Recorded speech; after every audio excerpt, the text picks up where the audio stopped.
And we are live. Welcome to the Thing from the Hills. This is a fate-accelerated game set in the crazy Wild West world of Wild Blue by Brian Engards. It's being run by myself, John, from Red Dice Diaries, for BrigadeCon 2015. Now, obviously, there's a lot of games going on over the course of the day, and we're asking people to donate to Child's Play if they can. It's a very worthwhile cause that brings games and a little bit of entertainment to children who are forced to spend a long period of time in hospital. So if you can donate to that, that would be great. And without further ado, I'm going to crack on and introduce our motley assortment of players. So first of all, we have Ian. Ian, if you want to plug yourself and say a bit about the character you're playing. Hi everyone, Ian White here. Today I shall be playing Abeline Starkey, a smooth-talking ex-gambler who uses money to do his talking most of the time. Thank you, man.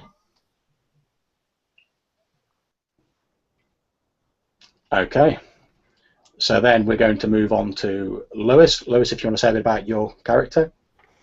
Yeah, I'm playing Ambrose Walton. He's a gruff old man. He's lost too many of his friends doing this job, and he's just trying to get through. Excellent. We'll then move on to Rob. Rob, if you want to say a bit about your character and yourself. Sure. Rob, aka the Swamper. I'm playing Daniel Jenkins. A gunslinger, a very good gunslinger, whose parents were killed by those folk, and they will regret it. Excellent. And last but not least, we have Vlad. Vlad, if you can say a bit about your character, please. Yeah, greetings. I play today as Dr. Jake LaRose, a qualified medicine practitioner and a surgeon. Rumor has it that he became a doctor after losing the love of his life due to some plague, but probably the reality was a little more prosaic than the rumor has it. We'll find out eventually. Excellent. Okay, without further ado, we will press on with the game. I trust you've all had time to read the pre-session material that was sent out to you, but to sum it up for those people who haven't had a chance to look at it, in the Wild Blue setting, it's a strange combination of a Wild West setting on a strange sort of alien world colonized by human settlers who, as they moved onto it, they lost much of their technology, and they came into conflict with the indigenous people, a strange fey species known only to them as the folk.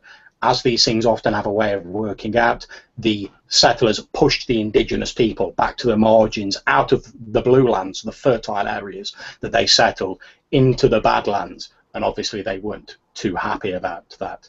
But enough of the general background.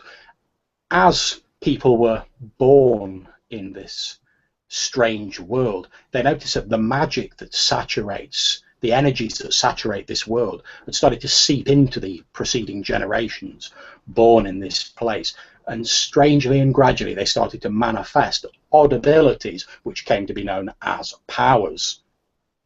Now, Queen Aurora V, who rules over the land, realised that this was soon going to prove a problem. After all, it wouldn't be too long before some of these people with powers turned to nefarious ends and maybe even crime. The only way she reasoned to stop people with powers was to recruit a group of other people, similarly empowered individuals, and she created an organization known as the Wardens. They are the supreme authority on law and order in the Blue Lands. All four of our player characters for this session have, through their various means, been inducted into the ranks of the Wardens. They all proudly wear the Cobalt Star, which signifies they have the right and the ability to act as the law in the Blue Lands. Cobalt City, the capital of this world, where Queen Aurora rules from her azure throne, relies on many of the outlying cattle towns to provide food for the masses in the capital. One such town which provides the majority of the food for Cobalt City is a small cattle town by the name of Edge Hill. Recently, a letter was sent by the mayor, Mr. Kleberger, of the town, saying that some strange misfortune, a malady, or perhaps some strange beast from the outlands had killed the majority of his cattle. Now, without these cattle, Cobalt City will eventually begin to starve. Realizing this was a serious problem, Queen Aurora asked her advisors to gather together a group of seasoned wardens who could travel to the small town of Edge Hill, investigate and hopefully resolve this matter. Our 4 brave riders of the prairie were drawn together, and we join them now as they travel across the dusty wastes of the outlands, each of them riding on a horse towards the far distant small town of Edge Hill, situated just on the very edge of the boundary between the Blue Lands and the wild areas known as the Badlands. So, gentlemen, as each of you are riding onwards, what do you talk about as you're riding across these dusty plains? Well, I don't know if these folk are responsible for all the cattle downing, but if they are, you can bet there'll be blood. You seem to always talk about blood, Daniel. I don't know why that is. Not that I deserve. I don't know why is that, or why you're in such a negative mood, but I must admit that the landscape here is quite marvelous, and you know, I could probably stay here when I'm retired, in this quiet and desolated place, but whatever. I look around at this landscape, I spit on the ground. Okay, as you look around, you can see that you are literally riding through a dust bowl, as you can see from the picture on my screen. It's a broken landscape of dusty ochre mesas and rocky outcroppings rising into a cloudless blue sky. It's a dry trail. You've probably all got neckerchiefs pulled up to stop the dust gusting into your faces, and all you can hear, aside from the slight wind echoing across the plains, is the of your horses as they plod through this dusty plain. Yeah, this is not doing my complexion any good at all, gentlemen. Nor my attire. Okay, as you're moving through these wastelands, can I please ask you all to make me a careful roll? A what? Excuse me? A careful roll. It's one of your approaches. Mm-hmm.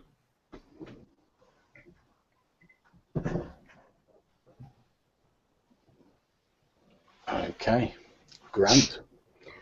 Now, for yourself, Daniel, and for yourself, Adeline, as you're both moving through the prairie, both your 2 companions seem to be lost in their own thoughts, but as you're moving through, the 2 of you can hear this strange sort of sound.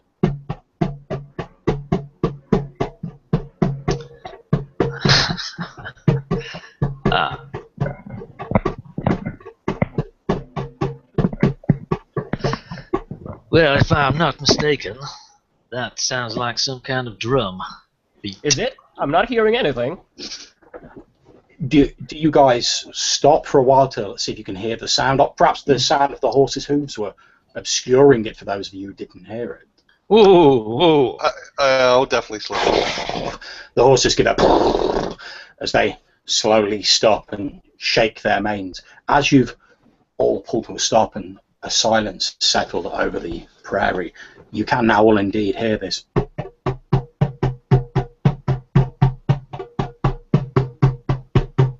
Does this sound familiar to us? Does it tell anything? Okay, now I believe certain of you survived the battle at Heaven's Gulch, if I'm correct. A notable battle in history where sky pirates, as they're called, people who build ships out of magnificent floating skywood that grows lighter as it ages, attacked a fortress, and the defenders were forced to hold them off for many days until their arrival. Now, for those of you who were, before the bandits attacked, you were harried by small bands of the local folk, these strange fey creatures.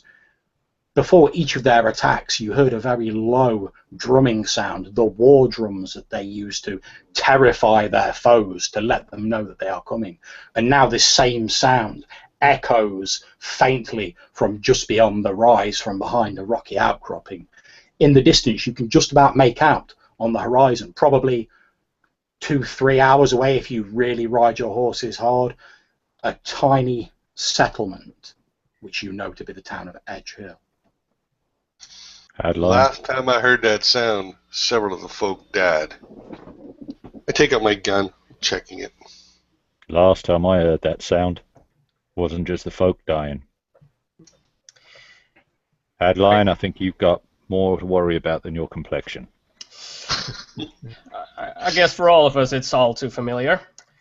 Now, Well, Daniel Jenkins, I believe you swore revenge. In fact, I didn't even go so far as to say I'm not going anywhere. Don't worry about it. I'd say you even yearn for revenge since the folk did murder your parents. In fact, I'd like to offer you a compel to say that far from just sort of sitting here and waiting for them to come, you might seek to be a little bit more proactive in your vengeance. Oh yes, I'm taking that. So what I'm doing is I'm looking for a rock, an outcropping, something that would offer some sort of protection that's between me and the source of the sound. Okay, are you going to seek to sort of ambush them or something similar? Is that what you're thinking? Well, right now I got to figure out exactly where they are. So what I'm going to do is like kind of get behind a rock where, in case they can see me, I got some cover. And okay, are you going to dismount and sort of creep up to the rock, or are you going to ride up to it? I'm going to ride I'm looking for it looks pretty rocky, so I'm hoping there's a boulder out here that me and my horse can get behind. Okay. Sorry, go ahead. we should probably figure out whether the sound approaches us or it actually approaches the village we're seeing in the distance. So it actually moves away from us. As Doc LaRose is saying that, you can actually hear that the drumming sound is getting slightly louder. Not very quickly, but it is slowly getting louder and building in tempo. Which direction is it coming from by comparison to Edge Hill? It appears to be sort of effectively coming at a right angle. If you imagine you've got to ride straight to reach Edge Hill, it's sort of crossing towards you. If you're there, it's coming towards you, and Edge Hill is over here. You would be perfectly within your right to just ignore it and ride like hell for Edge Hill if that's what you wish to do. However, Daniel Jenkins already appears to have headed off towards the rocky outcropping. Are you trying to be particularly sneaky about how you're doing this, or are you just brazenly riding up and down the consequences? Right. Good. Yeah, so right. Jake, upon seeing this, actually rides after Daniel and shouts loudly, "Daniel, what do you think you're doing? It's not our purpose now. We have to move fast to the Edge Hill." Okay, I think we can rule out any possibility of Doc LaRose moving sneakily. However, you are a little bit ahead, Daniel, so you can make a sneaky roll if you wish, or if you prefer some other means. Can I see anything that might be the course of these sounds, the source of these sounds, any movement, anything like that? Not until you actually reach the rocky outcropping. This is more to determine how you approach the rocky outcropping. Quickly. Okay, not a problem. Make me a quick roll, please, Daniel Jenkins. He's got it. Ambrose, as soon as Daniel starts heading off, Ambrose is going after him as well, and trying to say, look, if he's shouting after him, if we do this fight here, the town gets slaughtered. If we go to the town, hopefully we can protect them, and you'll still get your vengeance. Okay, so basically Daniel has rode off fairly rapidly towards this rocky outcropping. Doc LaRose is following after him, sort of shouting, "Oh, what are you doing? We should just ride for Edge Hill." And then we've obviously got Ambrose following after him as well, also protesting. Whilst they're doing that, what is Adeline doing? Adeline shaking his head to himself and just thinking, "Oh, here we go. Here we go."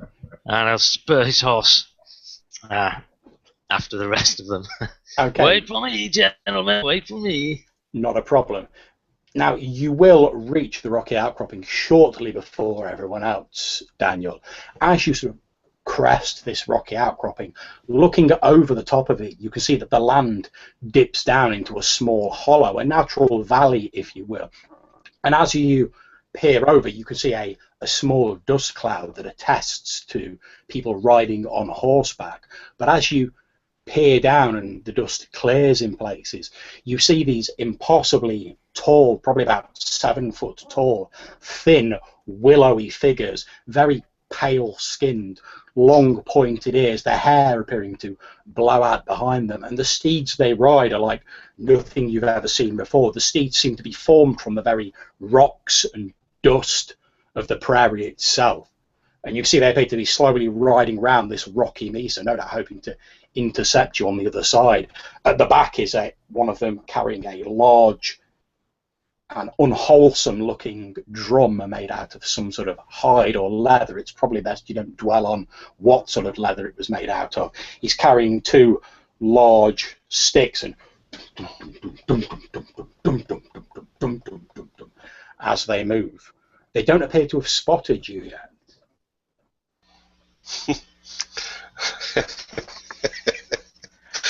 Okay, so I'm crouching behind this. I've dismounted. I'm crouching beside this boulder, and I see my companions coming up to me, trying to encourage me to abandon this thing. Without even looking at them, I take my locket off my head, and I toss it towards them, and I'm drawing a bead on the one in the drum with the drum. Okay, are you trying to attract their attention with the thrown locket, or is it simply a mark of distaste for them? The locket is to my friends. I want I them to see what I'm doing. Okay. So I'm talking the locket to my allies. With these folk, I'm taking a beat on the guy with the drum. Okay, not a problem. Would you like to make a create advantage roll using whatever approach you think is necessary? Carefully, would that be applicable? So I'll tell you what. I'm going to. The folk do deserve nothing but death, and I want to make sure that when I hit them, I strike them hard. So I'm going to take the time to carefully aim. How does that sound? I'll spend absolutely fine. Turn aim. Make your careful roll. So what? All right. Well, I was going to say, just a second, Vlad, just to explain what you guys are seeing as Rob's making his roll. What you guys see is you see Daniel in front of you. He's still on his horse. He's sighted up his rifle. He stops briefly, turns to look back towards you, takes a locket off from around his neck as he jumps off the horse, throws it back to you. Now, any of the rest of you who've been in the Battle of Heaven's Gulch, you will know that it was often the custom of people who believed they were going to die or they were going to go into a combat to leave something of themselves behind, so that if their body was not recovered, it could be buried in their place. Perhaps this is what he's doing now. Who am I to say? Is that what he did? The locket hits the dirt with a rolls over, sending up a small dust cloud. You see Daniel sort of crouching down, leaning his gun on these rocks and taking aim. You are the closest to him, LaRose, since you set off first. What are you going to do? So Jake is looking at this locket with a baffled gaze for a second, and then with a strangely calm tone, he turns to our commander, Ambrose, and again, in this strangely calm tone, he says, "Well, here we go again. I guess this chap is going to kill us all, so I guess here we have no other choice but to engage, sir. What do you say?" If we can stop him, we should. But I don't know how we're going to get past this. You guys are a little bit further behind. Although Daniel didn't do massively well at his roll to ride ahead of you, he has still drawn ahead a little bit. There's realistically, unless some of you pulls an amazing quick roll out of the bag, there's no way you're going to reach him when all he's got to do is twitch his trigger finger out. Squeeze that bullet off. If I use my power, then I can't take my horse with me, can I? I'm willing to bend that slightly and say that yes, you can take your horse with you for this point. Three uses of this I get. These bastards killed my parents. You can see a I'm couple gonna- of beads of sweat on Jenkins' face as he's lining it up. He's muttering something under his breath as he's slowly squeezing the trigger. I'm gonna shout to him, "Don't shoot me!" And suddenly, what Jake and Adeline are gonna see is me and the horse just vanish and appear directly in front of Daniel. So he'll have to shoot me in order to hit the guy he's drawing a bead on. Now, what I will say is you're obviously quite within your right, Ambrose, to get over there on your horse. However, to sort of stand in front of him, given there's not much room, you'll have to dismount from your horse while still using your power. So what I'll say happens is, as Lewis describes it, there's just a flicker, and him and the horse have gone, and then the horse pops back in, just like a few feet away from where Daniel is, and then he appears standing in front of him with his hands out, going, "Don't shoot me!" Wow. So I point my gun up in the air and I give him a snarl. What are you doing? You looking to get killed too? Those bastards murdered my parents. Yeah, I'm not so ready. We're fight all them when you dead. can. Fight them when it makes sense. Wasted out here, they get to kill a whole other town. Let's try and get to the town. Okay, as you're saying this, and you've literally appeared in front of him and gone, "Don't shoot me," you suddenly hear shouting from down in the valley, and you see one of the folk riding atop one of these rock and dust steeds, raises what looks to be a spear with feathers and rope adorning the end of it. It's made out of some sort of obsidian or volcanic black glass. He points it at where you are on top of this hill. You hear him go, "Sonata!" I missed my chance. I shove him aside. I try to take a beat again. Oh, for God's sake, damn it! That's fine. He's not actually ruined your aim at all, Daniel, so you've still effectively got your boost. You watch as this horde, I suppose there's probably about 15 of them at best guess, although it's difficult to see with all the dust. You said there was 7. Wait a minute. Wait a minute. You said there was 7. The prairie plays strange tricks on people, and they are covered in dust. You watch as this crowd of them sort of wheels round slowly, and it begins to gallop towards the rocky meter, well, the side of it. Since they can't come straight at the rocky outcropping, they appear to be slowly trying to go round the side of it, gathering speed as they do so, no doubt hoping to come around from behind you. You made me do this. Okay, so I'm taking out the drummer. That's all there is to it. Okay, not a problem. So it'll be your roll versus my roll, effectively. All right.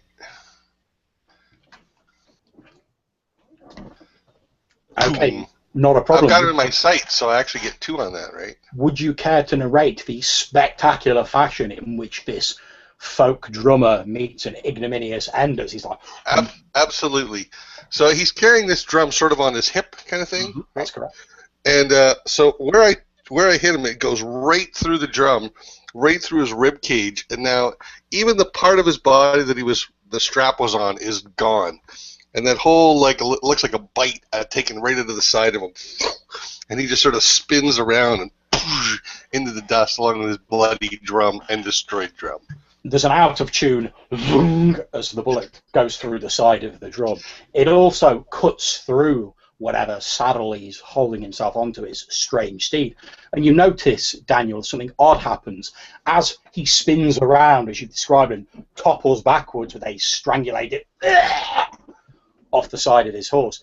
As he falls off it, as his body leaves his mount, the horse itself appears to just collapse into a cloud of dust that slowly drifts down to the floor of the prairie, leaving just this unfortunate ex-drummer lying in the dust, what looks to be dark green fluid bubbling from this huge hole that you've drilled in his chest. 1 down, 2,000 to go. Okay, LaRose, you've seen all this happening. What are you doing? LaRose is spurring his horse, trying to get there as quickly as possible, simultaneously drawing his revolver. Okay, so you're riding towards the folk, is that correct? Yeah, I'm riding towards the position of Daniel. Okay, not a problem. You reach Daniel's position very quickly. LaRose rides up next to you. Daniel sees he's already got his revolver drawn. You can see this.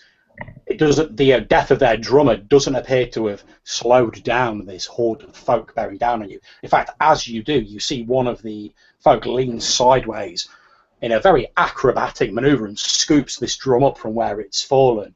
And they continue riding forward with a renewed Well, that seems convenient. Jump on your horse, Daniel, and let's get out of here. You're a warden. Act like it. Okay, whilst they're having this argument, or let's say heated discussion, Ambrose, what are you doing? Both yourself and Adeline have sort of drawn a bit closer to where Daniel and Doc LaRose are located.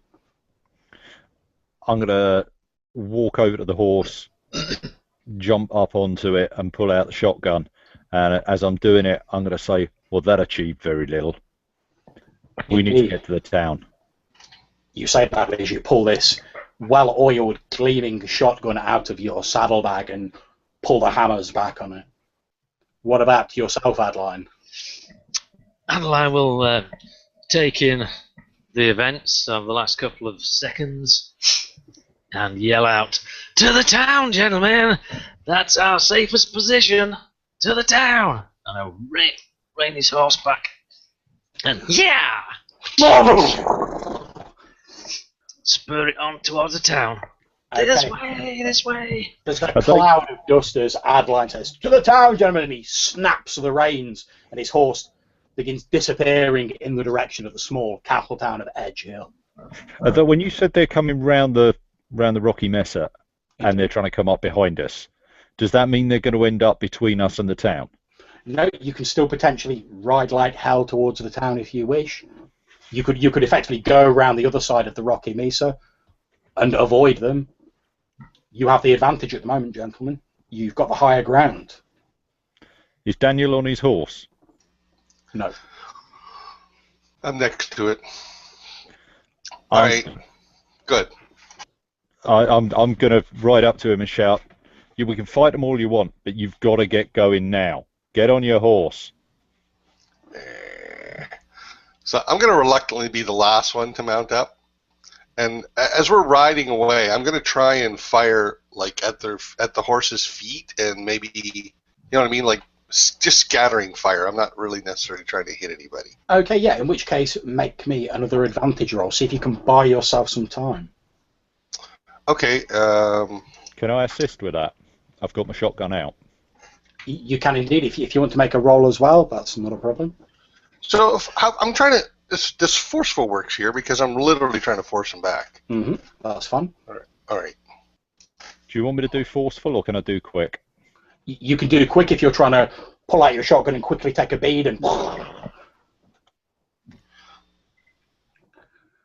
Okay, not a problem. Between the two of you both firing off your guns, in a deafening burst of fire, you see the of bullets at the hooves of their steed, and their steeds rear back, kicking up into the air as they struggle to restrain them.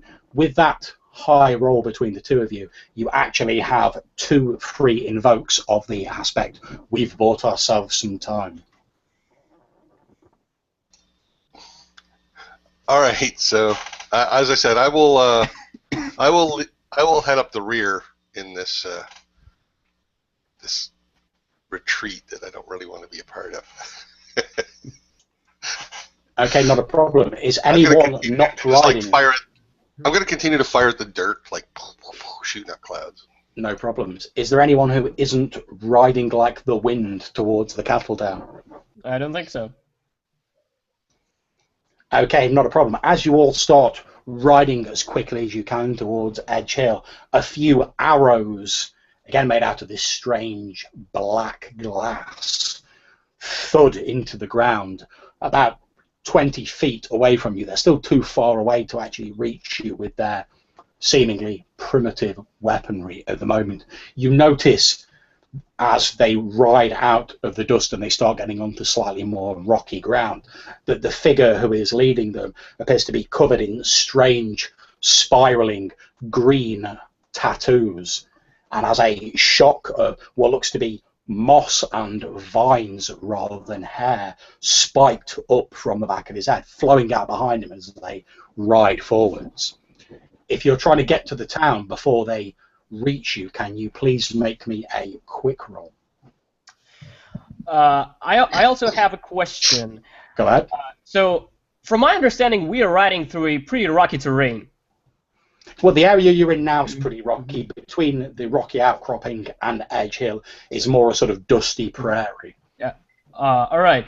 So what Jake is trying to understand is whether we can take advantage of terrain here and probably ride in between or behind some stone cluster or something like this in order to stretch the distance between us and the pursuers.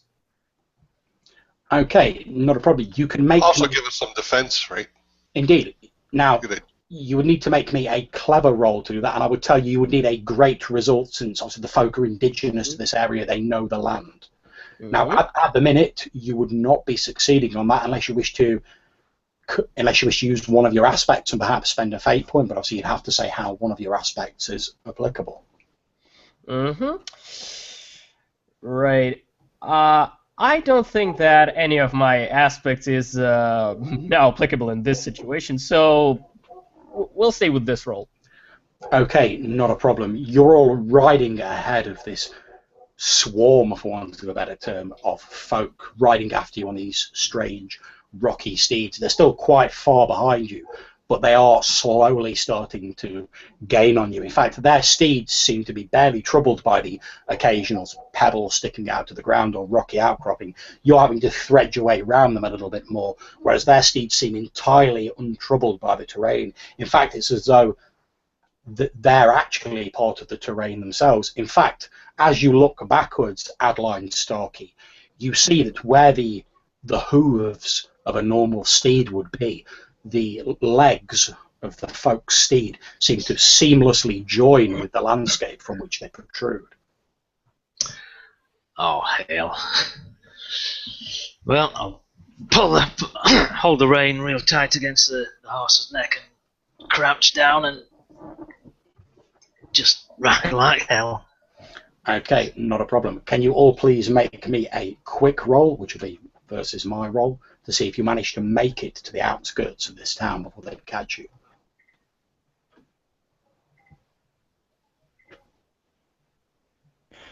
We're probably too far away to keep riding and still try and shoot at the leader, aren't we? You could potentially shoot at the leader, however, that would slow you down slightly, since you'd have to be sort of looking behind you and not paying attention to where you were going. I don't think that's a good move. Okay. Okay, at the minute, they will be catching you unless any of you wish to spend fate points and use aspects. Don't forget, you do still have the 2 free invokes of we've bought ourselves some time. So does anyone wish to spend any fate points? How do we use that aspect?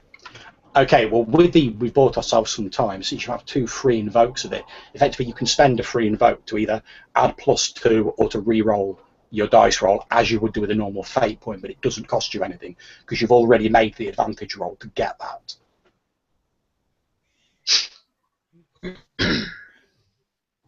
How close are these arrows coming to us at the moment? They're getting pretty close now. The last one must have been no more than about sort of 10 feet away from you. Even in a reroll, I'd have to get perfect just to tie. Yeah. So if we use both those free ones, we're only going to tie anyway. Is that right? I would say if you wish to use those free aspects, given that you've bought yourself some time, you could potentially use them to lower my roll rather than increasing your own. So lowering my roll by 2 or 4 if you spend both of them. Maybe we should do just that.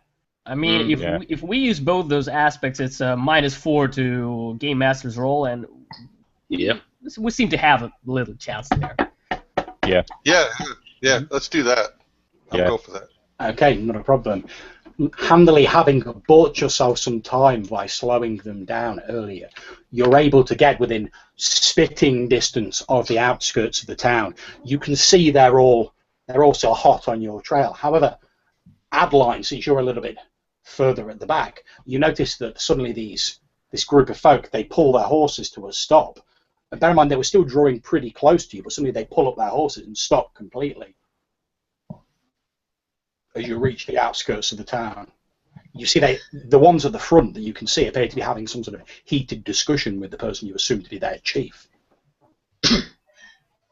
Does there appear to be some kind of ward etched into a nearby stone, or some kind of timber board? You don't see any obvious signs of a warding or anything that would bar them from entry. You do notice, however, as you get to the outskirts of the town, that the dusty prairie starts to give way to more lush and fertile grazing land, which is no surprise. After all, the town of Edge Hill is renowned for the cattle grazing land. The only thing you do notice that's not unusual, but it's something you'd expect to see in a town like this, is off to the left of it is quite a steep but slowly sloping hill that appears to have a number of wooden crosses studded and planted across the hill.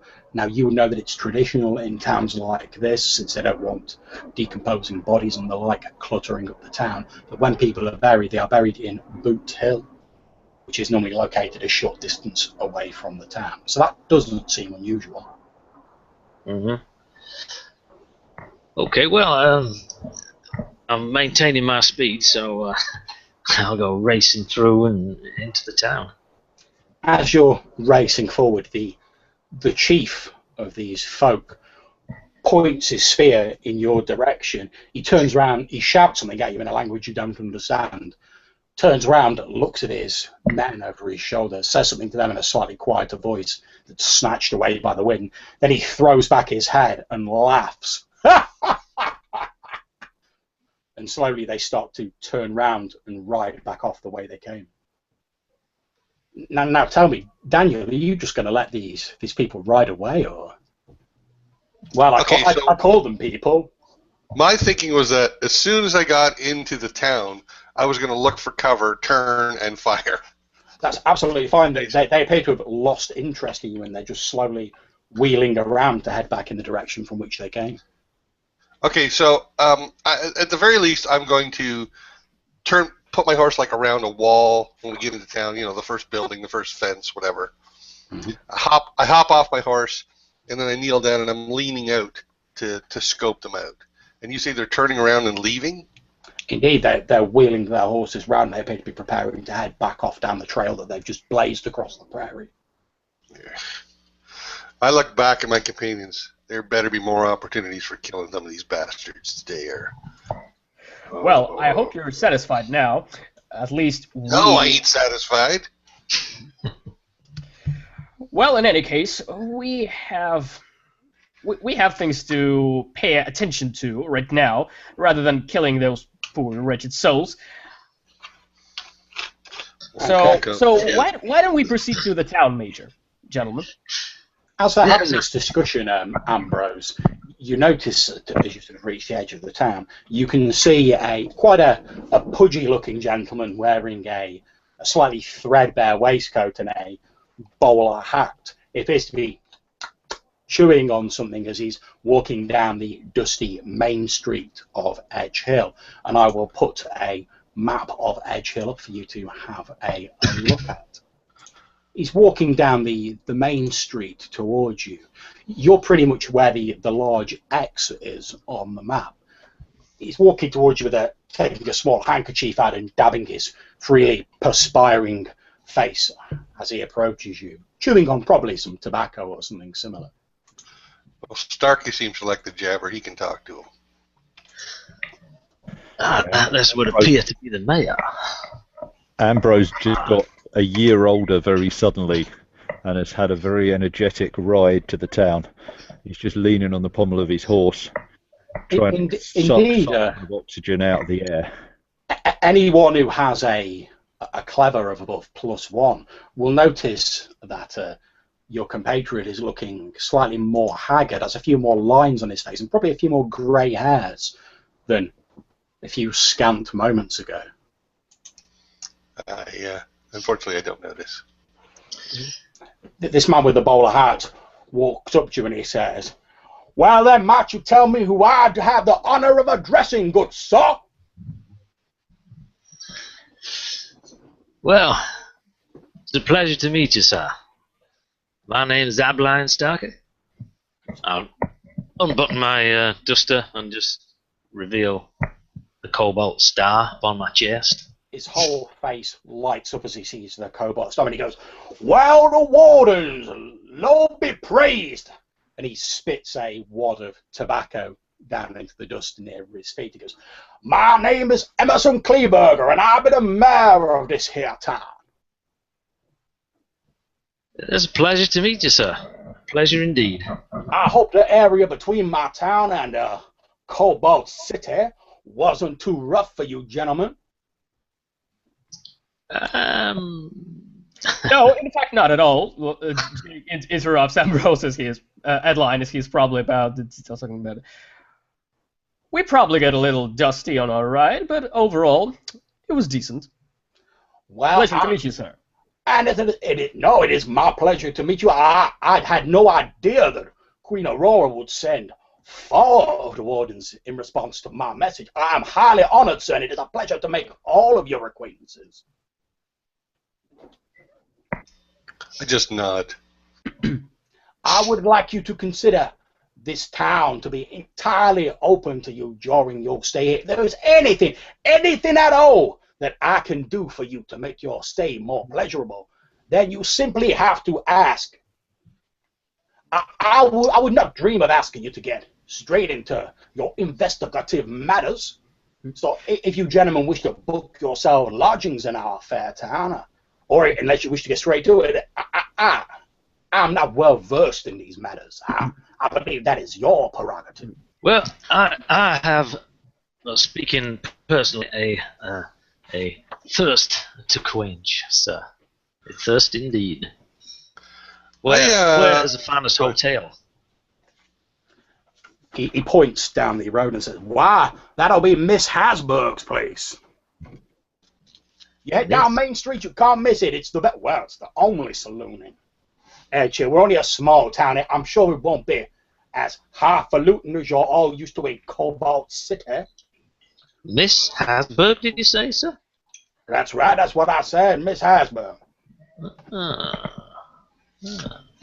I side my horse over to Ambrose, and this seems a mite jovial for someone whose town is supposed to be on borderline starvation. Yeah, but he's got to look good for the townsfolk. As you're having this discussion, he's basically going around and sort of shaking hands with each of you that aren't involved in the conversation. So Major, there is one question I wish to ask of you. Of course. I happen to be a medicine practitioner. My name is Jack LaRose. You could have probably heard about me. I would like to ask of you to provide a certain space somewhere in this town where it would be appropriate to set a mobile surgery, because I'm inclined to believe that the folks in your town probably have some issues lately. Well, sir, I don't know where you heard that, but aside from the problems we've been having with my herd of cattle in this part, everyone in town's fine, hale, and hearty, sir. We're a stirring of stuff out here on the borders of the Badlands. I'm most agreeable to having a qualified medical practitioner set up his workshop in my fine town, but I fear you would have little work to occupy your time, Dr. LaRose. Can I tell by the looks of him if he's lying? You can make me a roll to see whether you can work out whether he's lying or not. That would be a clever roll. Yep.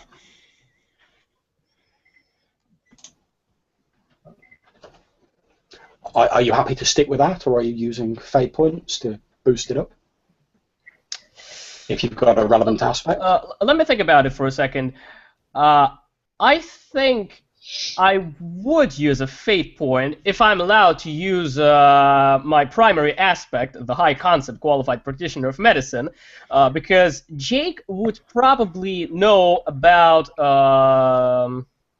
certain habits of people, certain behavioral patterns when they are trying to conceal some truth from anyone. Okay, he does. You could probably read like physiological responses, right? You're a doctor. Yes, so. yes. Now, Certainly. Mayor Kleberger does actually seem genuinely happy to see you guys. But you notice that when you mention setting up as a doctor, when he says, "Oh, I don't think you'll have much work here, sir," he seems to entirely dismiss the prospect that they might even need a doctor. He's like, psh.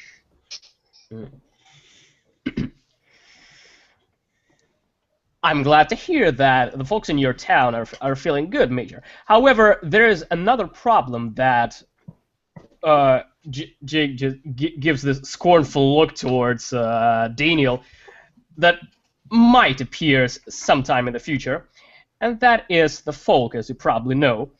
As you could probably see, some of those chaps were pursuing us on our ride to the town, and I'm inclined to believe that sooner or later they would probably launch an attack. And in that case, I would need a certain place to attend to my fellow wardens and the townsfolk. And I would certainly like you, Major, not to insist on the contrary, because if that problem arises, we would all benefit if we come to an agreement right now. The mayor holds his hands up and he says, "Now don't mistake my meaning, Dr. LaRose. I have entirely no objections to you setting up shop in my town. In fact, I will arrange for my local deputy to see about acquiring you some premises as soon as I possibly can, once all you gentlemen have refreshed from your long travels. I did not mean any insult to you. I know you are a warden. I know you've been brought here to help. I'm simply saying that, wow, we've not had problems with the folks since my grandpappy's time." Then why are we here? Why? Because of the problems with my cattle, sir. And that is exactly the point, Major. You see, the folk are of devious nature, and they could very well be behind everything that's happening right now in this town. We do not know for certain yet, but we will discover it eventually. You make a good point, sir. He speaks the truth. You know what? Why don't we get in out of this sun? Get a drink, and then we can talk about it. Fair point, Ambrose. I'm happy to provide you gentlemen with food and water for yourself at my own abode, or if you prefer the saloon, like I said, I could direct you to it. It's just straight down the street. You can't miss it. And do you have an abundance of food to share? Because I thought that was a problem. Well, it is a little bit of a problem at the moment, sir, but we have some small stocks set aside for emergencies, and whilst it will be taken away from ourselves, you are wardens. I would not wish to seem inhospitable when you have come here to help us. Listen, you tongue wagger, the Queen don't send us out here, 4 wardens on minor matters. I meant no offense, sir. I'm just a simple cattle town mayor. I would not know anything about the weighty, important matters that your wardens have to deal with. In fact, I'm surprised that Queen Aurora saw fit to send 4 of you. Yeah, well, you got the simple part right. Hey, let's calm it down. Let's get in out the sun. Saloon sounds good to me. Well, That's right. If you can, Mayor? I will leave you. It's just down that main street there, but I will leave you gentlemen to refresh yourself. You see that disused sky rail track there, and he points at what effectively is an elevated railway, but it's rusted and fallen into decay as though it's not been used for years. Perhaps it's never been used. If you follow the line of the track there, there's an old signal house at the end. Well, I say old signal house. I have reclaimed it, and it is now my house. When you have refreshed yourself, if you need me for anything at all you got to do is simply call on me at my house, and I'll be more than happy to entertain you, gentlemen. Well, thank you, sir. I believe we may be calling upon you. No, it is not at all, sir. It is I who should be thanking you. Come on, guys, let's head out. As it provided we do all go, as we go past, I'm just going to stop by the mayor and say, just so I know, when was the last attack? Well, the last attack would have been not but 3 nights ago, sir. I've still got the, and he sort of shudders a little bit and shakes his head. I've still got the remnants of, well, what was left of that poor old cow there. I left it just where it was. I didn't have the heart to put old Daisy away from the field. I just laid a simple covering over it. I thought you gentlemen might want to see it in its unaltered state. Yeah. Okay. Jake, I think we'd better look at that as soon as we can. And I says, well, if a good day to you, gentlemen, I will leave you to your investigation. Like I say, you need anything at all, you simply got to call on me. And he tips his hat and starts swaggering off down the street, his paunch wobbling from side to side as he does so. Yes, most certainly, Ambrose. I will see to this problem as soon as I can. I should probably head there right after we're set up. Let's get a drink first. I think we could all use one. Definitely. I spit the little bit of moisture, dusty moisture I had left of me on the ground. I suppose I could have a drink.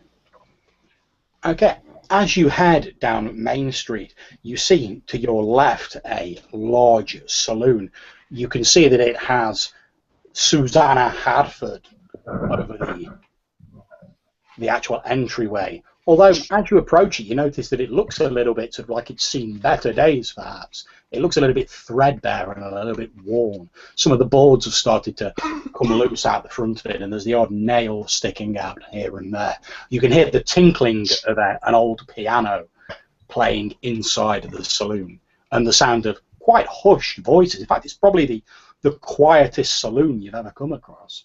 Normally there's people flying out of windows, fights going on, but aside from the little piano and a low hubbub of conversation, everything seems quiet.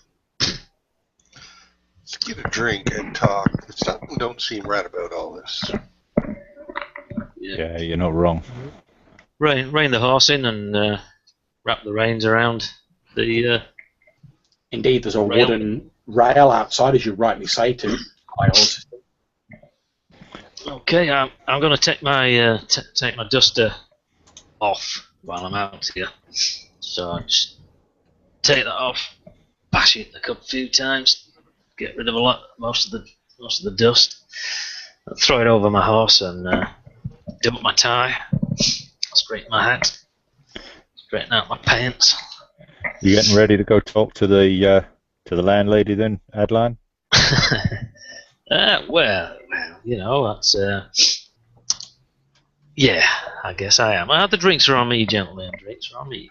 As you walk in, you can see that it's a fairly typical saloon. There's round wooden tables. Most of the furniture in here looks as though it's been reclaimed from old crates, barrels, etc.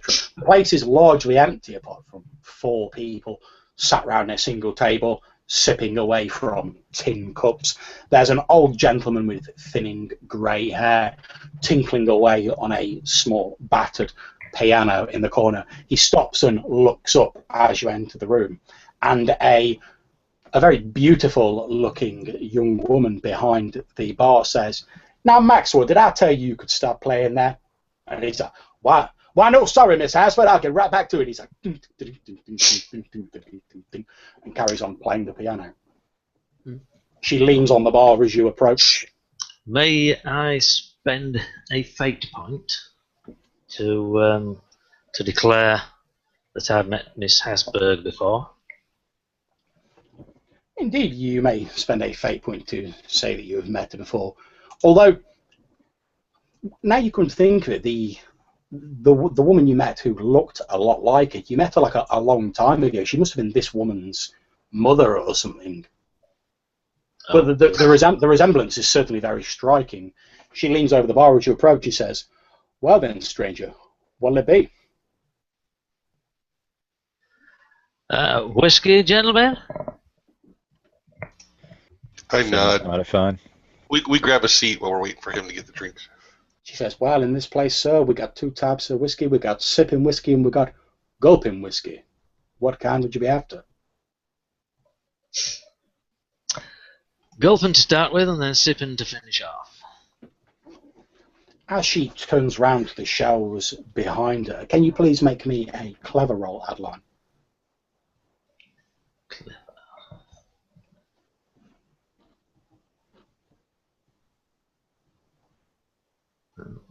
She reaches up for a bottle on the shelf behind her.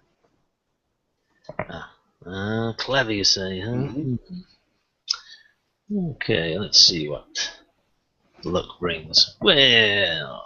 Okay, as she's reaching up for this bottle, her sleeve falls back a little bit as she's reaching to a high shelf, and you notice a very distinctive sort of almost S-shaped birthmark on the back of her arm, and it strikes you as odd because you recall seeing that same birthmark on the woman that you met many years ago, who you believe may have perhaps been a relative of this young woman.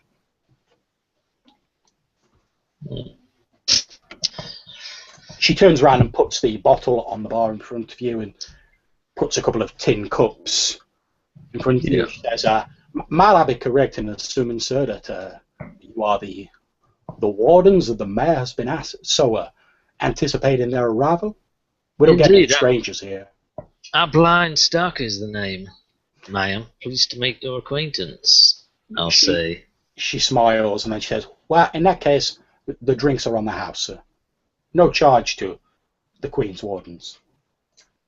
Was there any spark of recognition at my name? She didn't seem to recognise you, although you did notice her gaze appeared to linger on you, perhaps a little bit overly long. But perhaps she's just taken in by the suave, good looks and the social mannerisms of a big city slicker like yourself. Exactly. Well, might I purchase you a drink, madam? Ma'am, miss.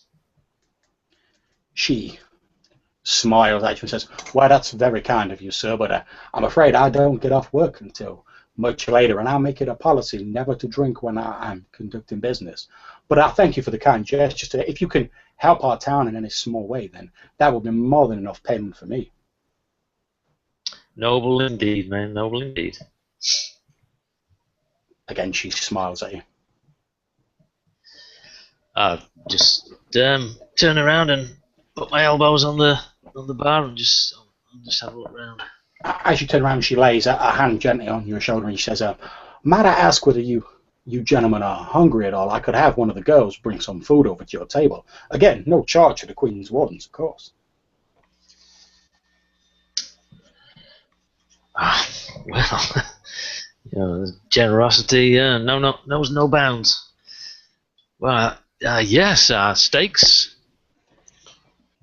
As you're saying that, she nods, smiles, says, oh, I'm terribly sorry, sir. I've not given you enough cups for your companions to drink. She turns around, grabs another 2 tin cups, sort of leans over you, one arm going on each side of your neck, her face close to your ear, and she drops the tin cups into your hand. And as she does so, under her breath, she watching us. And then the smile instantly returns to her face, and she turns back to the bar and says, well, I hope you and your friends enjoy your drinks, and I'll have some food sent over shortly, sir. I'm sorry, John. I missed what she whispered. That's absolutely fine. As she leant in, her breath brushing your ear, she whispered, they're watching us. Got you. And for a few moments, she saw a flicker of concern and, in fact, recognition cross her face. And then, as though it had been wiped away, the smile was plastered back on her face, and she was every inch the saloon owner again. Bid you a good day and return to the bar. Well, that's fine. That information does not register externally. Being a gambling man and a poker player, I'm used to keeping my emotions under wraps. So yeah. So I'll just carry on as if she's never said anything. There you are, gentlemen, drinking whiskey. Whiskey for everyone. Thank you. So I take I don't know what kind of whiskey this is, but I take a gulp and I look over to Jake. There's something mighty wrong about all this. We come here. The Queen ain't no fool. She sent 4 of us here. It's got to be pretty serious. There's a mayor blowing it off like it's a minor thing. It's supposed to be a happy town. We got one fool playing the piano like it's a carnival, and yet no one in here celebrating. Ain't nothing right about this town at all. I say right now it's a wretched place, Daniel. At least, by the looks of folks in this saloon, I don't think they're happy about the state of what happens here at all. As you're saying that, there's probably something dicey the going on. swing doors to the saloon open with a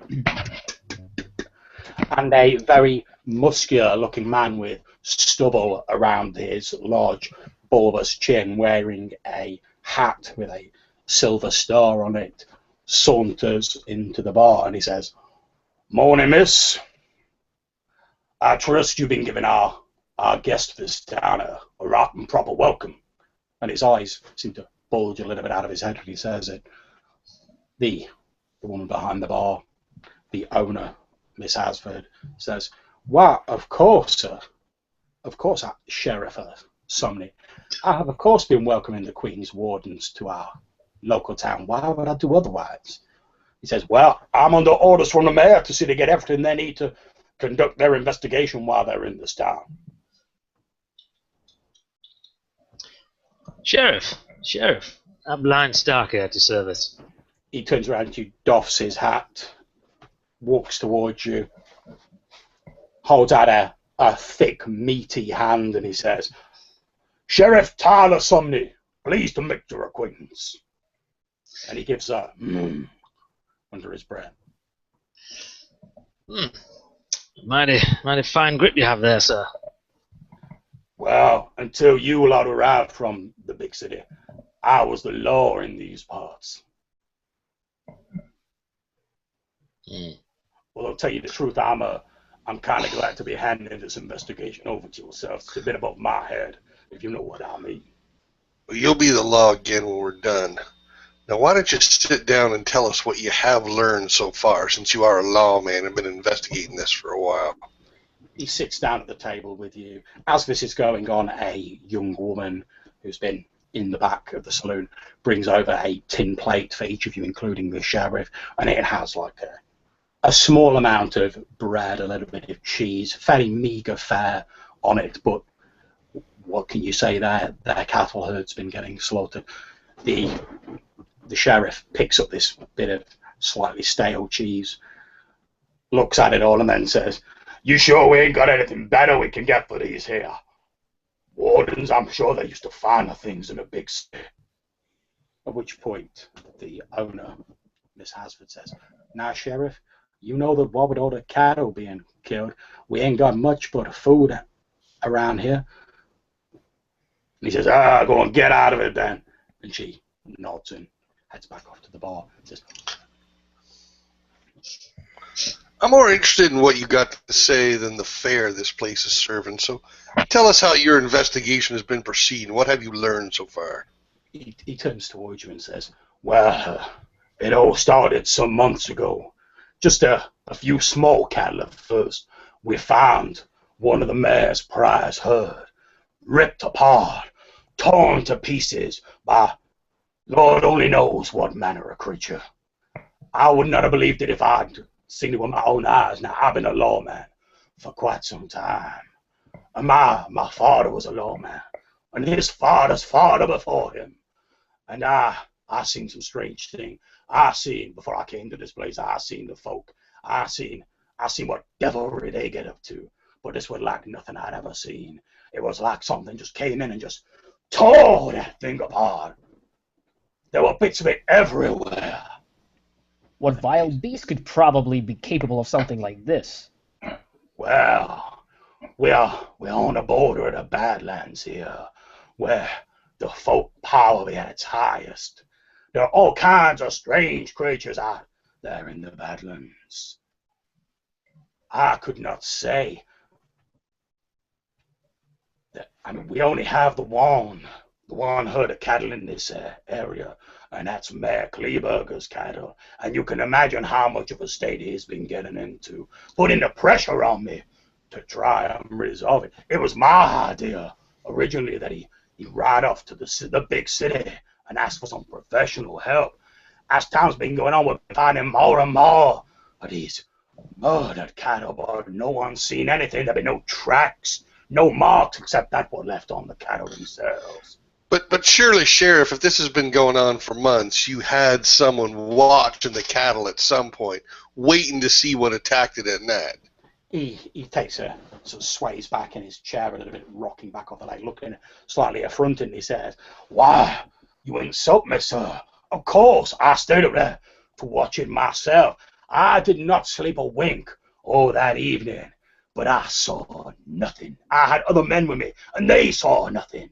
All I know is that when the sun rose over that prairie, the red light spreading out into the distance, I heard this horrible sound like something screaming. But by the time I got there, it was too late, and another cow was torn apart." And he goes a little bit sort of pale and sort of as though he's nauseous just thinking about what he's seen. I don't say anything, but I shake my head disgusted with his lack of professionalism and competence. Whilst you are disgusted with it, unfortunately this is the norm and what you'd have seen plenty of times in these small backwater towns. You'd love it if there were enough wardens to be able to have a warden in each town, but sadly the people born with powers is a bit hit and miss. My character's just a bit smug. We're wardens. We're used to competence, you know. Oh, well, that's most marvelous, Sheriff. So, from what we got here, gentlemen, we may assume that this thing that hunts after the cows, this beast probably, I guess it preys on them, because, as you say, Sheriff, the thing kills cows one at a time, right? That's right. And he takes out a cigar and starts lighting it. Does it eat them or just rip them apart? It's far too difficult to tell, sir, with them being spread about all over the place. And I'm not a medical man. We don't even have a town doctor. Well, so how big?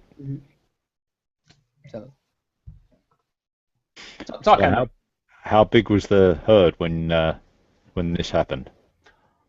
Well, I'm not a man of numbers, but I reckon there was some 40 head of cattle in his herd, and now we must be down to near on 20. I can see how that's a problem. Indeed, if this keeps on going, never mind feeding the town, we ain't going to have anywhere near enough to send to the city. Normally we get some boys from the nearby villages to come in and drive them across the prairie to Cobalt City, as I'm sure you're aware. And the deadline's approaching. We ain't but got a few weeks before we need to be sending off our next consignment. But if this keeps on, well, we ain't going to have nothing but dust and our despair to send with it. And he bites off a chunk of this slightly stale cheese. And then he says, I'd take a good evening's rest if I were you and eat up. You're going to need your strength for investigating this. These mutilations, they happen in the evening only, the wee hours. That's right, sir. Only when the night is at its darkest. And his eyes bulge out again. Well, I guess I'll know where I'll be hanging out tonight. I look over at Adeline. I suspect the company you'll be keeping tonight won't be quite as good as you're used to. What kind of day? What time of day is it? It's just approaching noon. Okay. You've got a good few hours before it starts getting dark outside. Right. Gentlemen, I have certain concerns about that. See, when we were riding towards the town and when we reached the safety of H Hill, I think we all saw those folk chaps arguing about something and laughing about. After I heard the sheriff's story, I'm inclined to believe that folk are not behind those attacks, but I think they definitely know something about this. Maybe they are connected in some weird and way that I cannot yet conceive of. I'm telling you, this town ain't right. The sheriff's they acting wrong. The sheriff's drained his drink and he looks around, seeing if any of you guys have emptied your drink. Obviously, planning to get another round. And he's like, "Any of you gentlemen want another drink?" Thank you, sir. Yes, please. I'm ready. No, I like to keep my aim steady. He takes any of the empty cups, heads off to the bar, gets some more whiskey, brings it back, and down on the table in front of you. Okay. Well, when he headed off, I'll just lean over towards closest to whoever it is, possibly. It's probably Ambrose who's sitting closest to you. We need to talk urgently. In private, perhaps. Okay.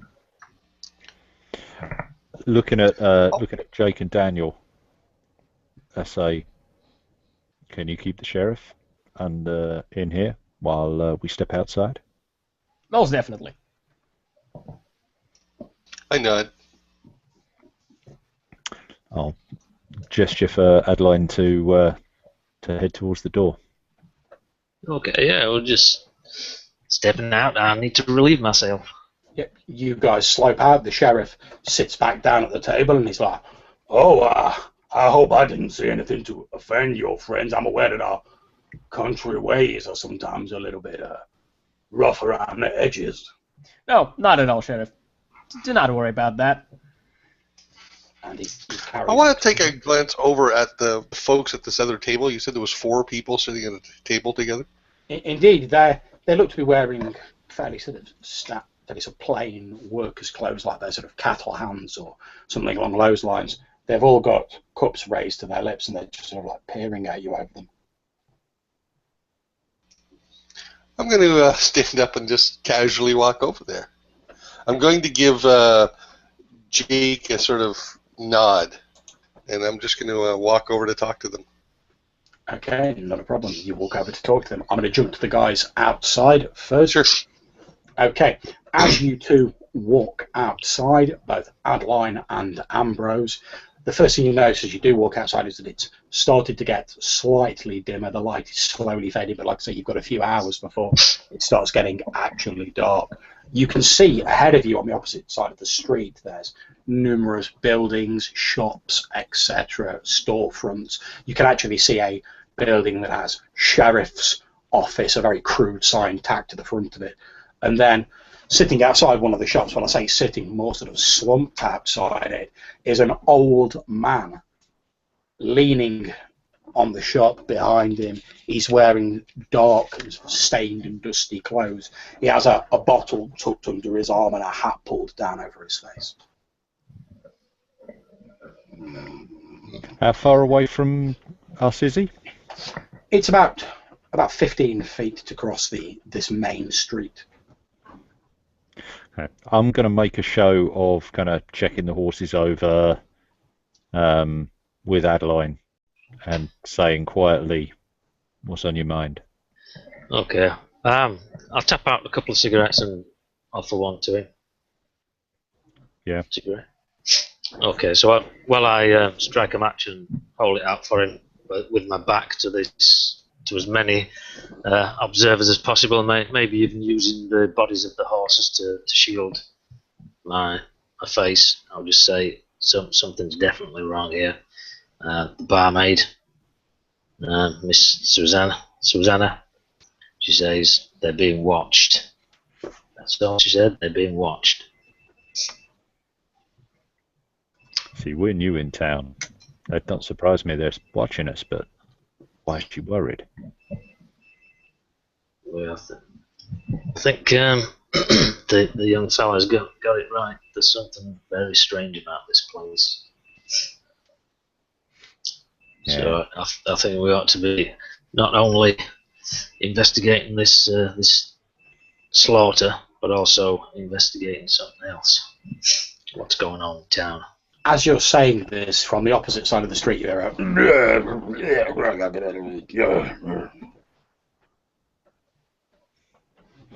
Kind of look over and see whether or not he's woken up or...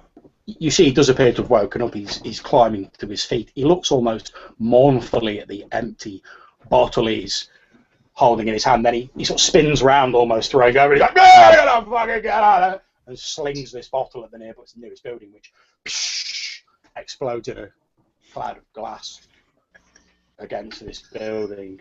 And then he turns around, he's like, almost falling over again as he turns round, swaying dangerously, throwing his arms out, trying to balance himself. You can pretty much smell the cheap hooch emanating from him, even at this distance. I'm going to glance over at Adeline and say, "Go see if you can tell the others quietly." And then I'm going to wander across and if he's looking like he's unsteady on his feet, just say, "Whoa, whoa there." He does indeed seem very unsteady on his feet, and he leans on your shoulder, and seeing the cigarette that I presume you've still got in your mouth, he's like, "I don't suppose you could give me a smoke, sir." Yeah, I dig out one and give it to him and find a light and try and at the same point get him sat down on something so that if he falls he's not going to hurt himself. He takes a cigarette off you with shaking, palsied hands. You're pretty sure that even if you hadn't offered him a match to light with, his breath could have lit the cigarette himself. It's quite an noxious vapour emanating from it, especially now he's very near to you. You could probably take the paint off the side of a barn with his breath. Try to time the match with him exhaling so that he doesn't set light to the inside of his own lungs. Indeed, you time it just as he breathes out, and the flame does seem to flare a little brighter as he's like, "Thank you, sir." He slurs, and he sort of leans on you again. I think maybe we get you sitting down, mate. Now, guys inside, you will have heard the sound of glass shattering outside. The sheriff, who's still sat talking with yourself, Dr. LaRose, he goes, "Not again." And he starts to stand up from his seat. What's the matter, Sheriff? He goes, "Why, it'll just be old Throop. He's just a town drunk. Every now and again he gets himself a little bit sauced up, and I'll have to throw him in the cells for a bit. Looks like it's that time of day again." And he starts walking towards the southern doors. Oh, well, maybe I shall attend to this problem. Let's see what I can do. So, I assume that the sheriff walks out, or he... Yeah, he's pushing the doors and he walks out. Yeah. I follow him, and I look at what's happening right there. Yeah, you would pass me going back inside. You pass Adeline as you head out. The sheriff tips his hat to you as he walks past. Then, as he sees yourself, Ambrose, with this drunk leaning on you, a bit of drool coming out the corner of his mouth, the sheriff says, "Now there, Ernest, I don't want you causing our guests in this town any trouble. Do I have to throw you in the cells again?" At which point the drunk sort of backs away from you a little bit, Ambrose, and he's like, "No, sheriff, I wasn't causing it. And it's right, just take a little seat there, and I didn't mean anything bad, sheriff. I was just asking for a cigarette from the kind gentleman here." So Jake interrupts this, and he walks quickly between the sheriff and this drunk and says, "No, no, no, not at all, Sheriff. If anything, it is we who shall attend to the problems of the local folks. So I think we'll take it from now on, and see if we can help this chap with anything." He raises an eyebrow. And simultaneously, I look at this man, and I try to understand from the looks of him whether there is something troubling him aside from just having a hangover. Okay, yeah, make me a careful roll, or a clever roll if you prefer. I would make a clever roll.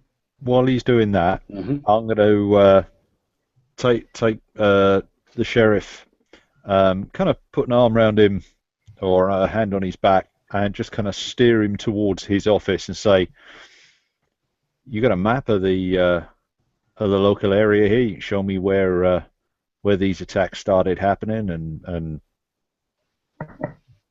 where they are now, and just try to get him, hopefully, into the office. I can get some information." He sort of brushes your hand off his shoulder and he says, "Well, of course, I would be happy to show you a map, Warden, but it is my responsibility to take care of people in this town. Even a miscreant like old Ernest there, not in the cells, or to cool his heels a little bit." Whilst that's going on, you've walked across Jake and you're looking at this man. For all intents and purposes, he just seems as though he's drunk a vast quantity of not particularly good alcohol.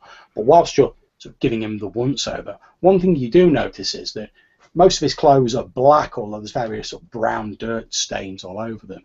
And you notice that where his neck is, there's actually a little dip in the undergarments he's wearing, such as you might see on a priest or something similar, although there's no white band across it. Let me get this straight, because I probably did not understand you correctly. There is an imprint from some from something on his neck, or no? It looks as though the clothes he was wearing once were priest clothes, although now they're covered in dirt and the sort of white collar that a priest would wear is missing. Mm. Right. So I sit near him. I look him in the eye and I say, "Jack LaRose, my name. What's yours? Should I probably refer to you as Reverend?" You notice a bit of a panicked look comes onto his face when you say that. And he's like, "No. You can just call me Ernest." What exactly? Your accent is quite impeccable, sir, and I think I did not hear your name correctly. He leans in and he says, "Ernest." Ernest. Nice to meet you, Ernest. So, calm down. Just calm down. You see, he's sort of looking with quite a look of fear. You've obviously observed people, the physiological reactions. He's staring sort of over your shoulder, and you can hear footsteps approaching you, which you assume to be the sheriff or perhaps one of your companions. I'm still trying to take the sheriff into the office and just sort of saying to him, like I say, he's pretty much brushed your hand off and he's walking towards this drunk. Yeah, I've got to take care of the people in Mata. Understand that, but if we don't want to see any more cattle getting attacked, so if I'm sure, was it Ernest? We'll be fine. You could just. If you can take a few minutes with me, just show me this map, show me where the attacks were, and then go deal with him. I've known Jake since Heaven's Gulch.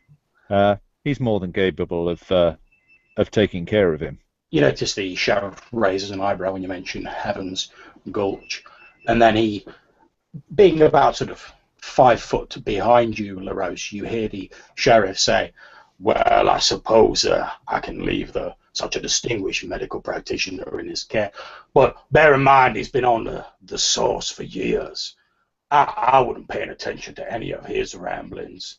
At which point he turns around and he starts heading towards the office with yourself, Ambrose, leaving Dr. LaRose and this poor old soused drunk.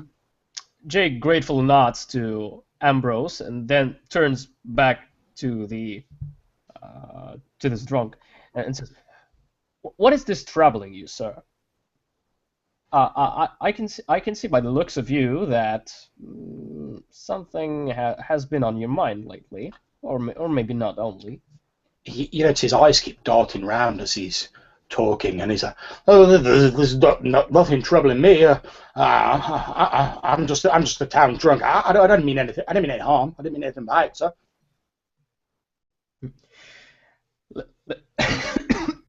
I'm sorry. Yes, certainly. I understand that. However, we are on investigation here, sir. You can probably see my cobble star as I'm being a warden, as you probably could tell. And I'm interested whether you have any information of what's currently going on here. You seem to know something. A little too quickly, he responds to your inquiry. He's like, No, I don't know nothing, sir." LaRose keeps looking him in the eye and says, "Well, maybe then we should follow some place different and talk in a more calm situation, so that you won't be troubled by anything happening in the streets." You notice like beads of sweat have broke out on his face, and his eyes are sort of quite staring, and they almost have a slight look of madness about them, as if they keep darting about as though any moment he expects something unpleasant to happen to him. So, in general, Jake tries to calm this person down and try to persuade him that he does not mean any harm to him, and that him being a doctor, he actually wants to try to understand what troubles him, and at the same time, he would try to convey that there is no point in lying to him. Like, you won't persuade me that you have no problems at all, chap. Okay, he nods, and he seems to actually be quite grateful to have someone to talk to, so he's not spoken to anyone in a while. I'm going to jump back over to Daniel Jenkins, who was inside, sitting near the local townsfolk. There's a small group of them, like I say, sat around this table, all peering over their tin cups. Okay, so I actually don't sit with them, but I'm standing beside the table. I have my cobalt badge flipped out, so it's obvious to all. They grunt a few greetings, like, "Morning, morning, morning." Yeah, y'all recognize this badge, and I'm here with my friends to solve some problems you're having with cattle. Oh, yes, sir. I ain't got time for no pleasantries or no bullshit. I want to know what's going on, and don't tell me nothing other than the cattle. I look around, I look at the barmaid, I look outside, because there's something wrong with this here town of yours. One of them frowns and he says, I don't know what you mean. The only thing wrong going round here is what's been happening to Mayor Kleberger's cattle. I saw the last one that got tore up. Terrible, I think it were. You're hearing this going on, Adeline, as you come back in as well. Well, what do you think is going on with the cattle? He says, well, if you ask me, I reckon some beast come down out of them there badlands and just took them off.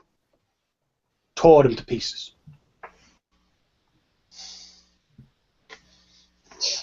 Seems right. And why is that fool still playing the piano? And indeed, he is. He's still like. Adeline will sidle over to the table. Is there an extra chair? There's chairs dotted around. You can easily drag one. I'll pull one over, drag one over, sit down. The people Side. nod. My jacket. Pull out a pack of cards. One of the people nods and he says, well, if you're wardens, the least we can do is offer you some hospitality, and he slides a couple of their drinks towards both yourself and your companion. I gotta put my hand on his shoulder. Just remember why we're here. Well, there are many ways of gaining information. Game of cards, gentlemen. You do play poker in this town, do you? one of them sort of looks at you a little bit curiously, and he's like, "Poker?" Uh-huh. So what other games of chance do you do? I'll say, putting my cards away. Do you do gamble here, don't you? Dice, perhaps? He says, "Why, no, sir. We don't gamble over much in this town. Hmm. There ain't really no call for it, sir." No call for it. Well, I'll tell you what then. You've heard of... Do you have any leisure time at all? Well, you obviously do. You're drinking now. So, how about I teach you the noble art of poker? Stir poker, to be precise. They sort of look at each other a bit, and then they all start. "No, well, that's mighty generous of you, sir. If you're sure we wouldn't be taking up too much of your valuable time." Absolutely not. I'll get my cards out again. Start shuffling them. Riffle, shuffle. Okay, what does your signature deck of cards actually look like, Agline? Backs are like greenbacks, dollar bills. No. I've had them specially printed. As you're sort of dealing the cards out, what you notice, you both notice that one of the people sort of picks up his card, the back of it, facing towards the two of you, and he's like, "Well, these are mighty fancy, sir." Okay. All right. Rule 1: when you look at your cards, don't look at the backs. Don't let anyone else see your cards. Okay. Can you, presumably you're going to try and sort of win this poker game, John? Obviously, I'm not about the whole details of a poker game. I don't think... I don't want to fleece him. He's not like that anymore. Okay. How would you say you're playing the game? Are you being a bit sneaky, a bit cagey, trying to outbluff them, or?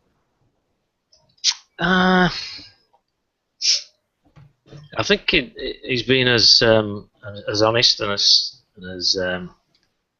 no, flashy. Let's go flashy.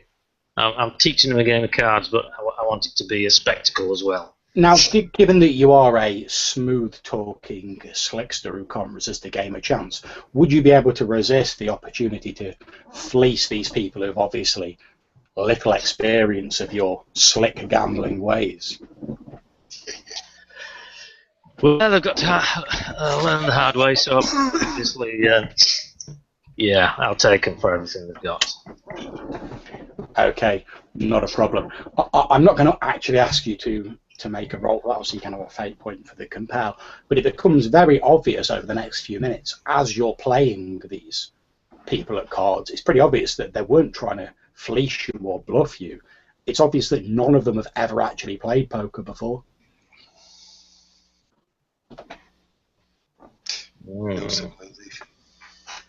Which by itself is a bit unusual. You've been in a few towns, and even in sort of one-horse spots like this, there's normally some sort of gambling to pass the time. Yeah, I'll keep looking over at Daniel and raising an eyebrow or shaking my head and shrugging my shoulders towards him. I'm shaking my head back at him like there's something wrong here. Okay, at which point I'm going to jump to our friend Mr. Walton, who has walked across to the sheriff's office with the sheriff. As you walk in, you can see a large map on the wall. Okay. I'm going to walk across to it, and is it just this map? He hasn't got one that shows the outlying areas. It just seems to be a map of the town. He points to a segment on the top of the map where it says Mayor Kleberger's house and then cattle pens just to the northeast of it, and he goes, the best grazing in this area is just to the north of there, running alongside the tracks, and that's where we found most of them cows all tore up and such like. Yeah, I see. So are they coming in, you said, what, 20 head of cattle in a couple of months? Well, it'd be more like 3 months, sir, but you got about the right of the numbers of it. About 20 head of cattle. Darnest thing Regular, I ever saw. regular or spread, or do they come in clumps? It started to get more and more frequent. At first, it was just one or two over a longer period of time, but now we're getting one almost every night. That's when we knew we had to send for some professional help. Yeah. Those cattle pens, how many can you hold in there? Well, I reckon about 60 in all. You Although tried bring, we ain't had more than 40 around here in the last few years. you tried bringing them in at night, putting them in the cattle pen so you can keep an eye on them? Yeah, we tried that. Didn't work. Same thing as I told it to your friend. We had people watch them, farm hands be in the cattle pens with them, and the instant they take their eyes off them, there be this horrible noise, this screaming. And then when they look back round, when they go over, all they find is a cow torn all to pieces. Blood everywhere. So it's quick. Oh, Lord, yes, it's quick. Quickest thing I ever see. You ever get trouble with the folk round here? He throws back his head and laughs, and then he's like, why, no, we ain't had no trouble with the folk round here since before my grandfather's time. Now that's peculiar. We got chased in by 15. Look, I don't know what to tell you about that, sir, but we ain't had no trouble within this town for years and years and years. No trouble outside the town? Well, I wouldn't Oh, know, no. sir. My jurisdiction ends at the town limit. Yeah, but, you know, people Well, go outside the town sometimes. no, not around here. Why would we ever want to leave the town? There's nothing out there. Just dusty prairie. Although I did hear tell, like I said, we hire some boys from the local village to run the cattle up to Cobalt City. I did hear from some of them that some of the smaller outlying villages that had trouble with the folk, but we ain't had nothing here. And the cattle drives, how often do you do them? Normally we do them once a month. In fact, we ain't but got a week or two till the next deadline's reached. I'm hoping that you folk can sort it out before we need to send the cattle up there. If it keep going at the way it is, we ain't gonna have nothing but dust to send on the next drive. And the drive never gets attacked. Well, every now and again, a few cows get picked off. There's the folk occasionally attack it on the way up there, but you know that's to be expected. Most of them normally get through. We make sure that the local boys have got guns and they're armed. That's all we can do. Once they leave the town, well, so it's all in the lap of the gods. Yeah.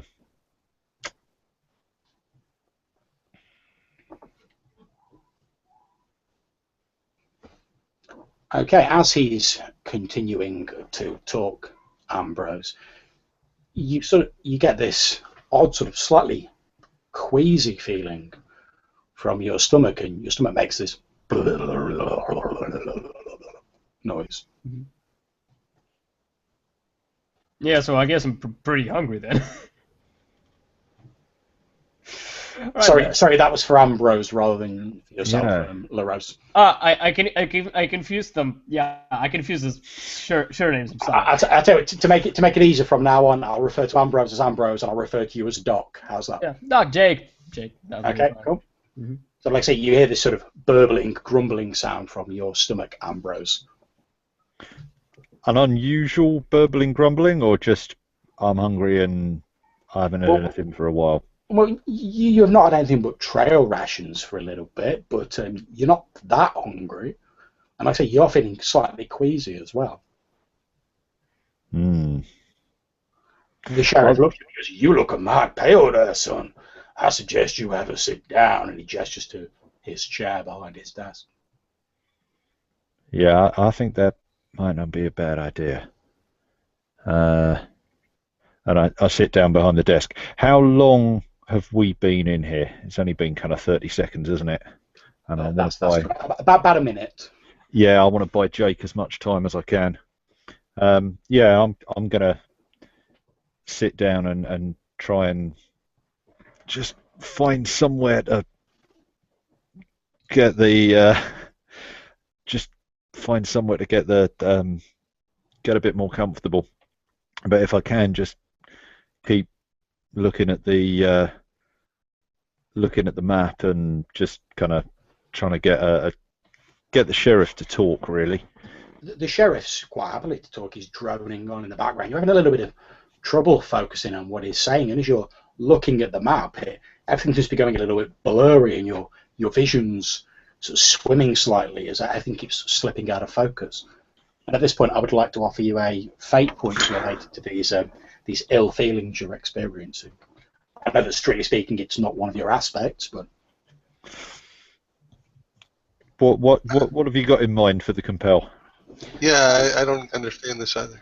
Okay, the fate point is offering you a compel, given that you're feeling extremely tired, worn out, and slightly sickly. The compel is that you would fall asleep.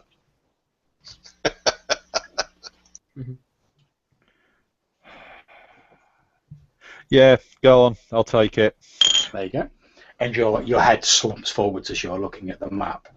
Meanwhile, back in the saloon. In fact, Jake, what are you doing with this soused up old drunk who appears to be going along with you? All right. As soon as I have his attention, I'll try to lead him after me into the saloon and probably find a place somewhere as far from the other folks as possible. And probably order a drink. As you're reaching the threshold of the door, this old drunk clings to your arms and he's like, we don't want to go in there, sir. I don't want to go in there. Why not? He looks around nervously and he opens his mouth as though he's just about to say something to you, and you hear something being dragged across the street.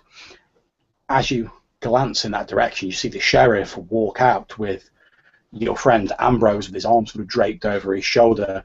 He looks at him and he goes, "I reckon the saloon whiskey has been a mite rougher than your friend is used to. I'll see he gets put up in some quarters in the saloon." And he's basically carrying Ambrose across the street towards the saloon. All right. So as he comes out, the drunk's just been about to speak, and then he's like, right. So Jake shows some sort of sign to Daniel or Adeline if they are able to see it now. We're inside. He shows quickly at the sheriff, glances over to them, and then glances back at Ernest, and just silently walks out of the saloon with him, saying to the sheriff something along the lines of, "Well, I'll attend to my friend as soon as I'm finished here. Excuse me, Sheriff." The sheriff nods and he says, "Well, I'll make sure Miss Hasford puts him up in a suite of rooms upstairs." And he says, "Miss Hasford, I'm sure you can make sure our guests have decent rooms prepared for him." At which point she says, Can we get a little clarification on who is where right now? You can indeed. Basically, what's happened is the door of the saloon's opened. Jake, with this drunk sort of pulling at him, has got to the threshold of the door, so he's just stood inside it. At which point the drunk's been trying to pull him back. He's looked out into the street, giving you guys the nod. Then he shouted back across the street to the sheriff, who's dragging Ambrose towards the saloon, saying, I'll deal with this and then I'll take care of my friend." And as the sheriff's moving past Jake, carrying your friend Ambrose into the saloon. He said that's when he's addressed the saloon owner, and he's sort of carrying Ambrose across the bar, saying, "I'm sure you can see he gets put up in some decent rooms." Okay, so I'm going to immediately walk over to the sheriff. Now, Sheriff, we're all wardens here. We'll look after our own. I thank you for your cooperation. He drapes Ambrose's arm over your shoulder, and he's like, "Very good, sir." And he turns around, and you see him give a slight nod to the saloon owner, and then walks out. I'm taking Ambrose back outside to our dock. I don't trust these people. Okay, no problem. So I'm gonna gently lay him down in the dirt. Doc, see what's wrong with him. And to Adeline, I'm gonna give him a nod, like, get out here. Well, All right. save my chair, gentlemen. I shan't be a moment. As you're standing up, one of the people sat at the table sort of just puts a hand out and says, "Are you all right there, sir? You're looking a little pale." I feel fine. You say that, but you are starting to get a slightly queasy feeling, as though you'd eaten something a little bad, or perhaps drunk some off liquor. Oh, it must have been the cheese. Yeah, it's still stuck in my teeth. Yeah. And indeed, It's always the cheese. Since He's lactose intolerant. Since you did eat the cheese, I would like to offer you a fate point similar to your friend Ambrose. Pretty much the same compare.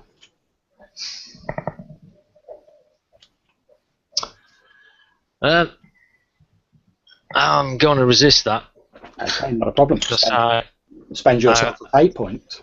There's a few reasons behind it. Mainly, I don't want to lose my cards. I've got a good pot in there, and it's all selfish reasons. That's absolutely fine. Spend yourself a fate point. What happens is, as Adeline's walking out of the saloon, he stumbles as though he's going to fall over, and then he sort of rights himself on the wooden rail outside. You felt a momentary sensation of vertigo, Adeline, or dizziness. Whoa. You sort of shake it off and force yourself to stand up, although your vision seems a little bit blurry around the edges.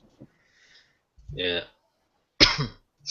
Not a minute in this godforsaken town without something horrible happening. All right, my friends. Let me see. What's the matter with all of you? Doc, I suspect it was maybe that whiskey they served us. You got some kind of anti-venom poison. You think they've drugged us? Shh. That may very well be, Daniel. We'll see to it. So, basically, Jake is trying to figure out what's happening with both of his friends right now, and maybe have a feel of his own organism to maybe try to understand if the same thing is happening to him right now. Okay, you make me a clever roll. And I would also like to spend a fate point to invoke an aspect of there isn't a disease in existence that I don't know how to cure. If that helps me. That's fine. Nice. Make it roll. So that's +2 for the aspect, and so 3. Okay, you think your unfortunate friend Ambrose has been affected by something, perhaps a toxin. You're not able to identify it since he has very few external symptoms beyond the fact that he's unconscious. And what about Adeline?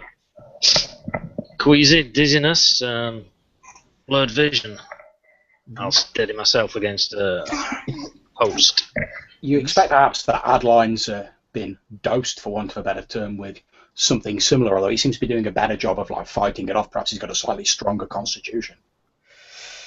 Well, it certainly has to do something with a certain toxin. I'm not sure which exactly. So, as you're saying that, Jake, your stomach goes. Bleh. Oh, by the great sun, not now. Well, I suppose you were right, Daniel. So, I suggest we head straight to the Major and confront him about this problem. And it seems like I will certainly need a place for how should I put it in English about the place where the doctor is attending to those who are feeling bad. It's not exactly the hospital. It's like a clinic.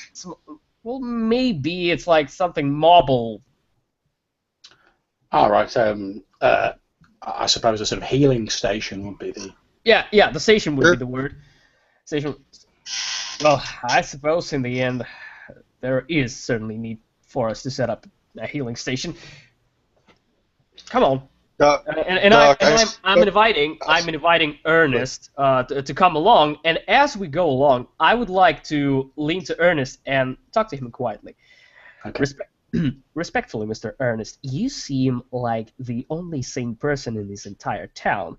Not that I imply anything, but I would like a little more clarity about what's happening right now. You can probably see that me and my friends are not feeling that good, and I suppose... When you say that, he looks absolutely petrified.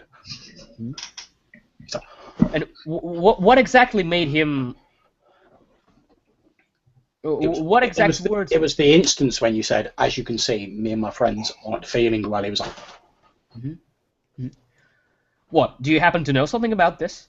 He's like, no, not me, sir. I don't know nothing. Look, you fool. We're here to protect you and help you. This is your way out. This is your chance. You speak up now, or that's it. Ernest, respectfully, he is right. We happen to be the Wardens of the Crown, and we are probably the only thing that can help the folks of this town to sleep calm at night and not have anything what troubles them right now anymore. Now, if you would just cooperate and talk to us and tell me if certain people in this town are up to something or covering something, I think it would be to the benefit of all of us. As you say that to him, he literally pulls himself away from you, and as he does so, you hear him in a whisper. He's like, "Don't go near the hill! Don't go near the hill!" And he runs off down the street, his arms waving above his head, sort of screaming. He's like, "Just leave me alone!" He said, "Don't go to the hill." Yeah. Oh, right. The hill. And he runs off down the street screaming, "Leave me alone!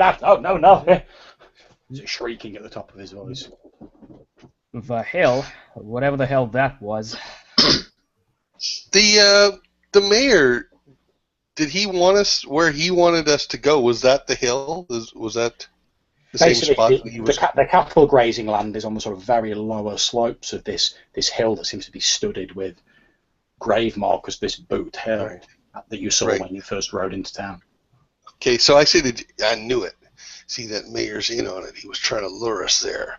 The sheriff's in on it too, and some of them townsfolk inside.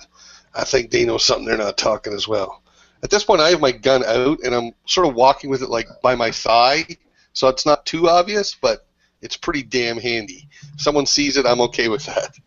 Okay, at this point, Ambrose, given the amount of time that this has all taken, you've slowly started to recover yourself, and you're slowly starting to regain consciousness, although you're still feeling a little bit groggy.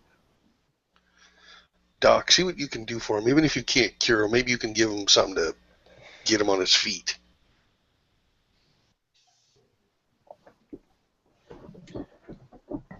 As you say that, from behind you, you hear the sound of the saloon doors open, and you hear of the hammers being drawn back on two pistols. And any of you who look around, you see the sheriff with a few of the locals stood behind him, and he's holding two pistols pointed at you.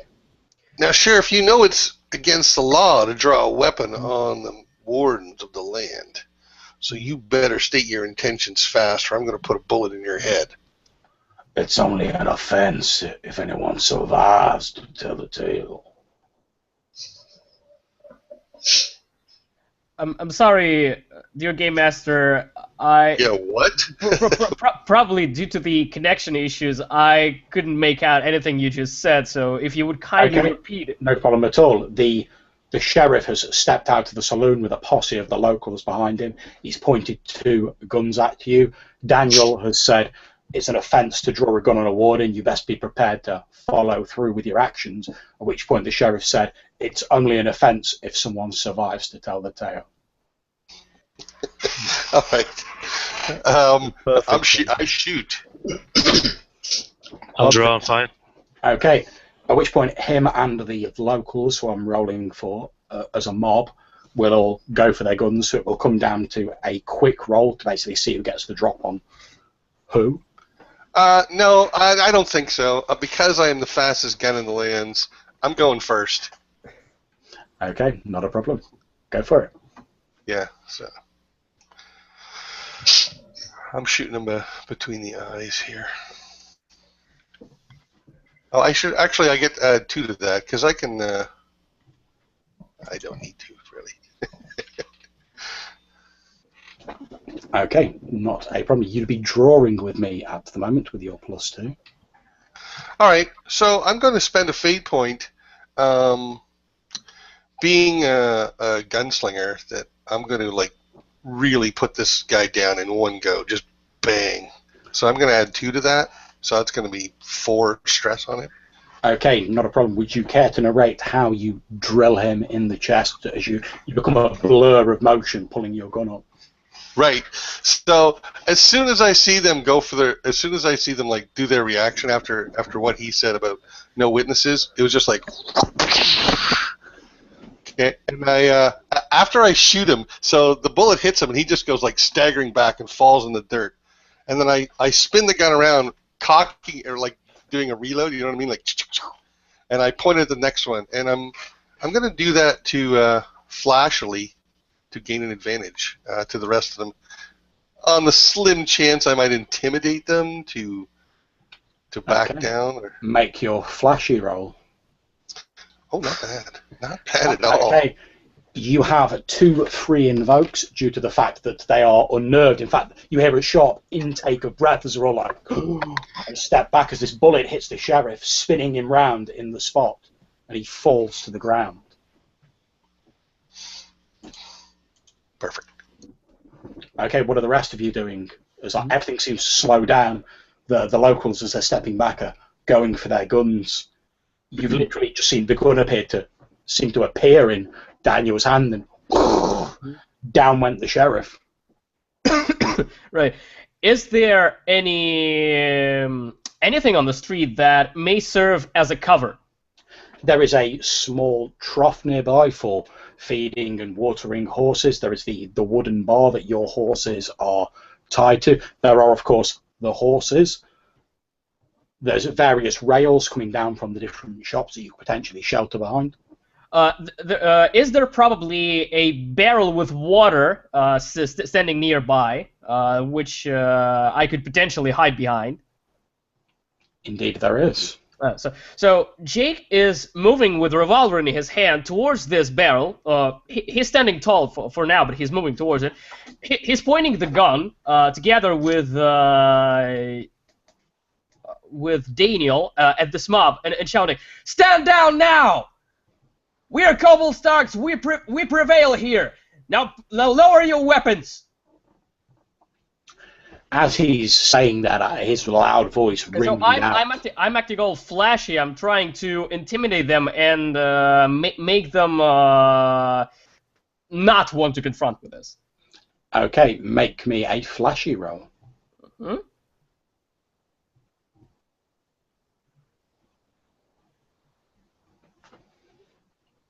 Okay, are you sticking with that roll, or are you spending any fate points? The advantages I created, I got 2 invokes on that. Can he use that? He can indeed. You have 2 free advantages for them being unnerved. You could use one of those if you wish. Only one of those. Yeah, because it's effectively from the same thing. Yeah, I do.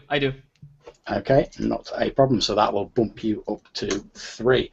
You notice they do appear to be slightly taken aback, and as you finish, your voice ringing out loudly across the street, you hear what sounds to be a low, burbling laughter, and it takes you a few moments, and then you realise it's coming from the fallen sheriff.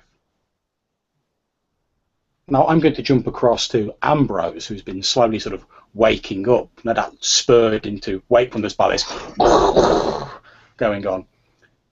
It just so happens that the sheriff has pretty much fallen next to you. And as you open your eyes, your head tilted to one side, you can see that he's quite clearly got a huge hole through his chest.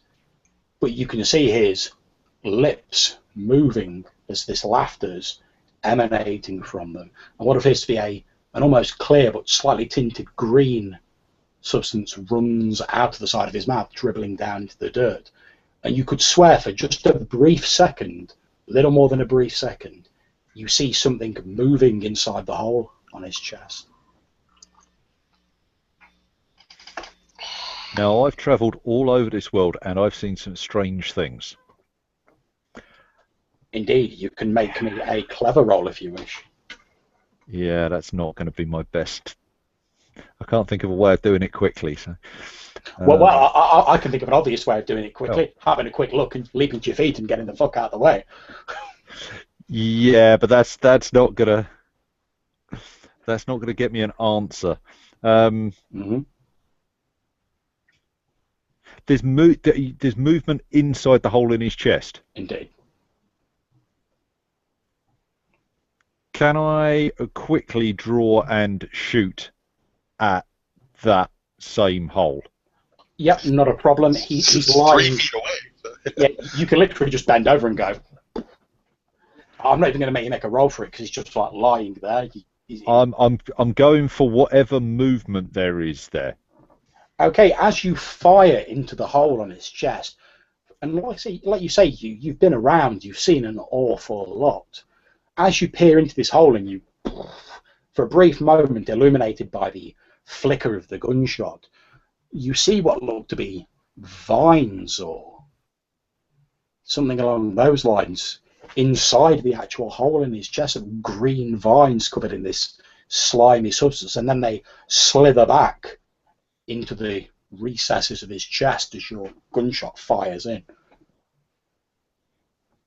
Big question is, does he stop laughing? Nope. I am going to scrabble, kind of reverse on all fours to get away from this. That's not a problem. To the rest of you, you suddenly hear this as Ambrose, coming around and seeing this body lying next to him, drills it again in the chest, straight through the original hole that Daniel left, and then he quickly scrambles out of the way, kicking dust up into the air. What's Adeline doing while this is going on?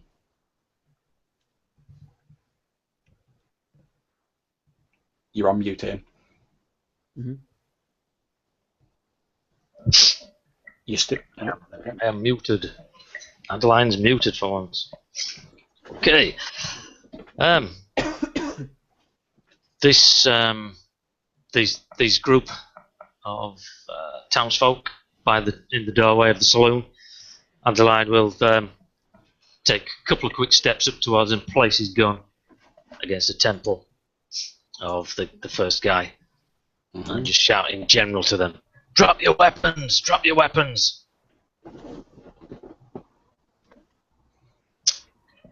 So, that was an attempt at forceful. Okay, make your roll. Not being the most forceful chap. We'll see what happens. I would have dropped my weapon. Whoa! Nice. There you go.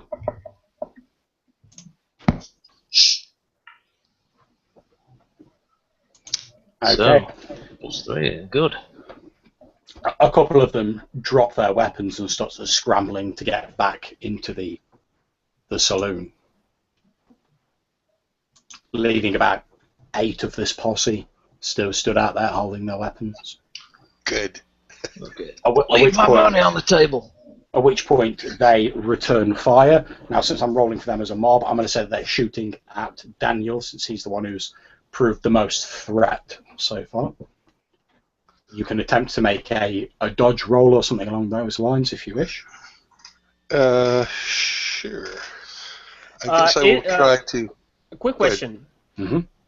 is Daniel anywhere near Jake? Because Jake would, if Jake sees that they start firing upon him, he would probably try to drag him into the safety of the cover. He's not really near enough for you to do that, since you were sort of walking away towards the barrel. All right, all right.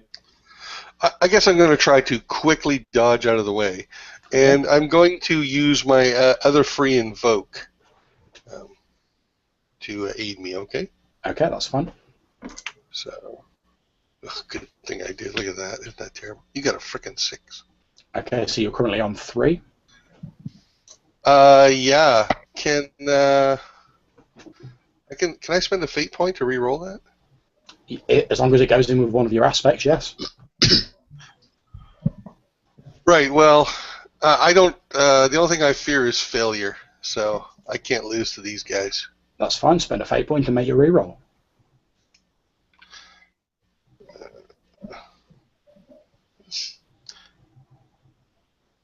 Well, that's better.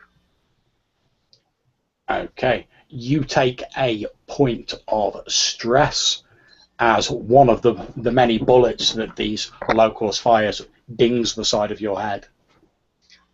Okay. All right. Cool. Okay, back round to Jake. What are you doing, Jake? As this gunfights broke out, the locals firing their guns. Right, so Jake cocks his revolver, and I would like to flashy shoot a couple of rounds towards the shooter that just opened fire upon Daniel. Okay, not a problem. Make your roll.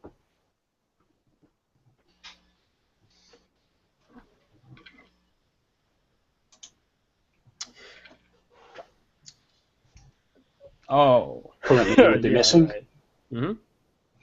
Okay, you fire into this swirling combat that's broken out, with all the dust being kicked up, especially with Ambrose scrambling out the way. You're forced to sort of not fire at the last minute because you're worried you might hit your friends.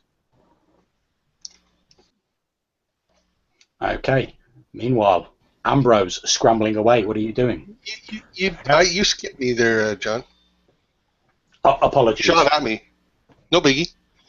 So I've got both my 6-shooters out, and I have a stunt that says because I'm a master of the 6-shooter, I gain a +2 to forcefully attack when firing both of my 6-shooters. Mm-hmm. So I can I can shoot both of them, right? Indeed, you can. All right, so I've got them in like opposite directions like this, and that's exactly what I'm going to do. The folk deserve nothing but death, so I'm going to forcefully shoot both of them. There, take that, mofos. Okay. As you fire off your guns, there's cries from the crowd as three of the locals are like, "Oh! Oh!" and drop to the floor. You don't know who you're messing with. That's Favi I killed today. Okay, over to Ambrose, scrambling to his feet. You're on your feet, Ambrose. How close am I to the horses? You're about 10 foot away. Okay, You could cover it at a bit of a jog. Yeah, I'm trying to work out. I've got my gun in my hand. Can I cover the distance to the horse and still get a shot off? Not going at normal speed, no. No. Okay. In which case, I'm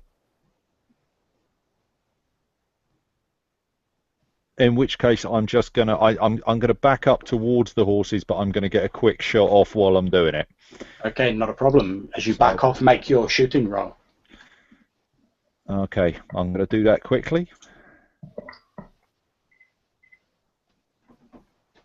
Okay, you did snap off your shots quickly, and there's another couple of cries go up from the crowd as more bodies drop into the dust.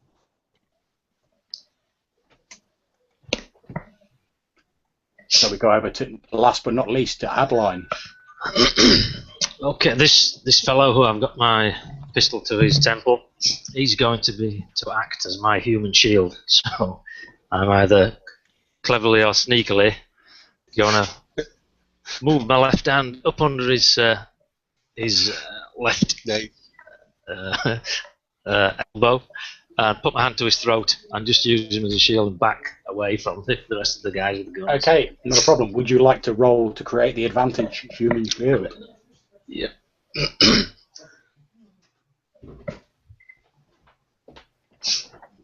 Okay, you have 2 free invokes of human shield. Stay still, you'll be alright.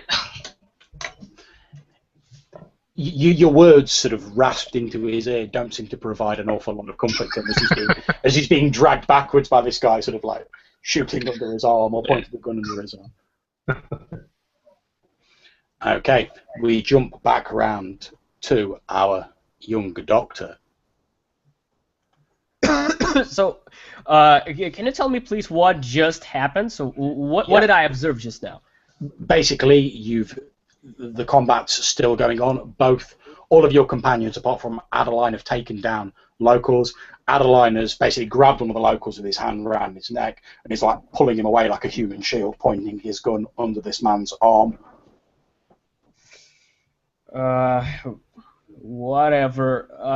I assume we're still in a firefight because I heard just the half of what you just said. The connection is just terrible right now. Anyway,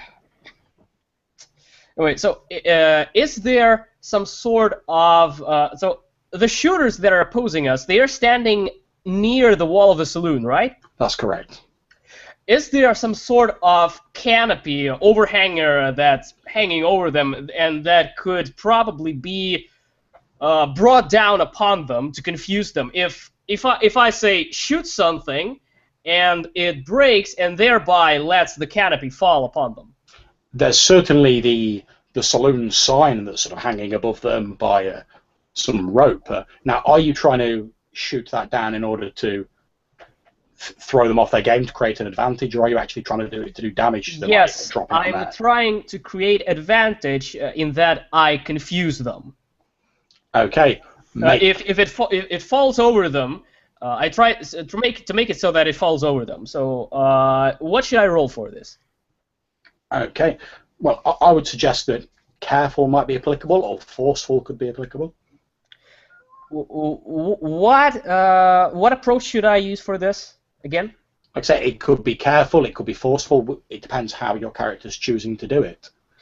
Well, he's like looking at what elements of landscape, so to say, he could use, and I would say he does this cleverly. He's like, aha, there's this thing hanging over them. I will shoot it, and it would confuse them for a couple of seconds, letting my comrades. That's absolutely fine. I'm happy for you to roll clever. Clever.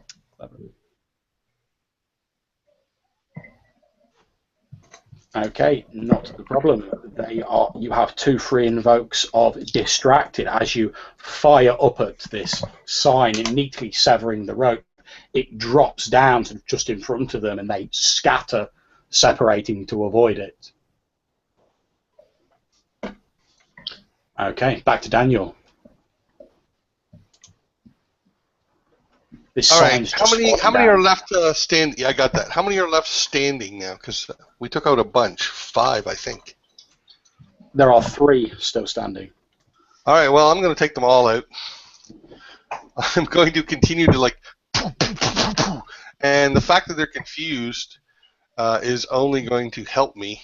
So take that, you mofos. There.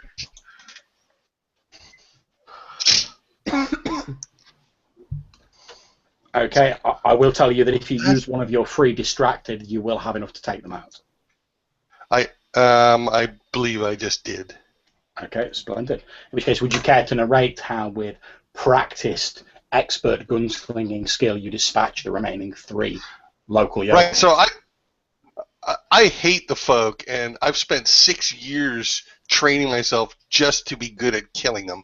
So I kneel down and I pick out weak spots, and I'm like, and I catch all 3 of them right in the head, and they all drop almost simultaneously, and then I just quickly put my gun away. Only good folks are dead folk, and I start storming towards the tavern where I believe there's a couple still survivors. Indeed, there are a couple who ran off into the tavern. As you're heading towards the door of the tavern, all of the people are outside now being downed. The saloon doors fly open, and the young lady, Miss Hasford, who owned the saloon, comes running out, her hair slightly dishevelled. She's obviously out of breath. She almost runs into you, Daniel, sort of grabbing hold of your shoulders, and then she's like, you got to get out of here. Why? They'll be coming for you now. Good. They're the ones causing this. They're the ones we're here to stop.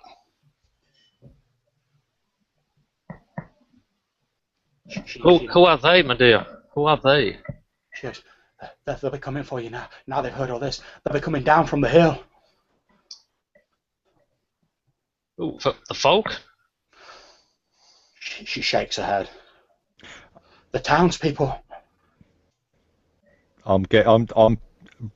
But in the time it's taken to do this, I've reached the horse, pulled the shotgun from the horse, and said, "The townspeople you've buried on the hill." She looks at you and says, "We haven't buried anyone on that hill in nigh on 70 years." And then she sort of breaks away from you, Daniel, and runs over to where Adeline is, almost throwing herself at you, Adeline, and she says, "Listen, you've got. I'll help you get out of here, but you got to promise me one thing. You got to promise to take me with you." Of course. Of course. She says, I knew you'd help me when I saw you again after all these long years. Yeah. Damn it, we're wardens. We don't run. We were sitting here to solve this. You ain't planning on turning tail, are you? I look around at the other wardens. Go on, Vlad. No. What's the current state of the sheriff's body? I thought there was something black, sort of. The sheriff's body is lying on the ground. There's a sort of strange, like greenish liquid around the bullet hole, and a bit of it appears to dribble out of his neck. You've only just noticed since the sound of gunfire has died off, but the laughter coming from it has stopped, and his body's lying there, staring straight up into the sky from where it fell. So Jake slowly comes over to his body, he's scratching his head, and says, "Well, that's just marvelous."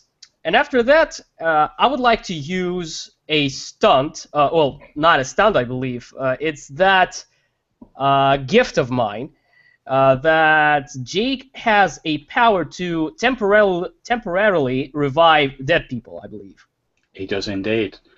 I would like to do just that in order to interrogate him. Okay, now you need to make me a roll for this, and the number of successes you get is the number of questions you get to ask before the body disintegrates into dust. So, which role is this exactly? It would be the role in which your character is most proficient. So that would be clever, I believe. Indeed.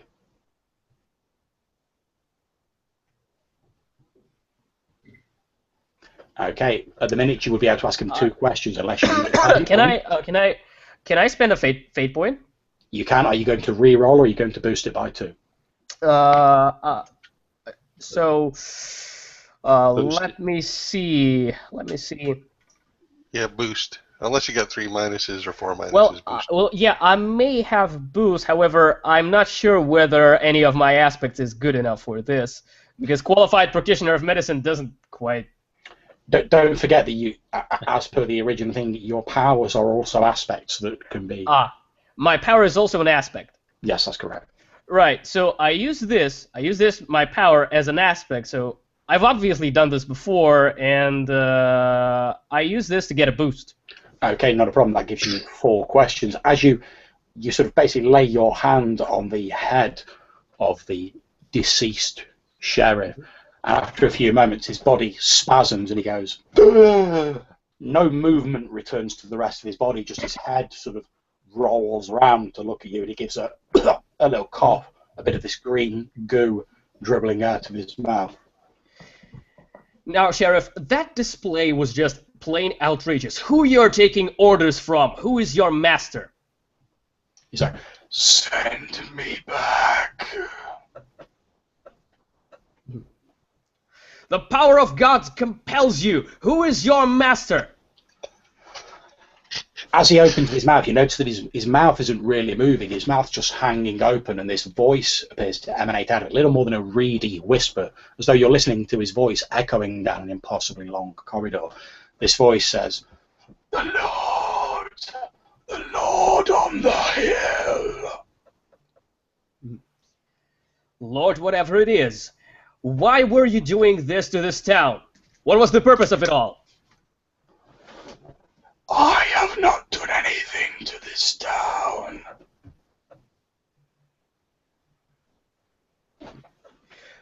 I should probably clarify that you was the general, you, not you, sheriff, in particular.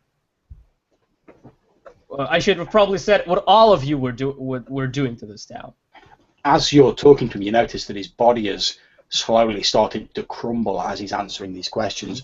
Mm-hmm. And then, since you've technically not asked another question, he says, if you think I did all this, then you are a bigger fool than you look. Mm-hmm. You have 2 questions remaining. Mm-hmm.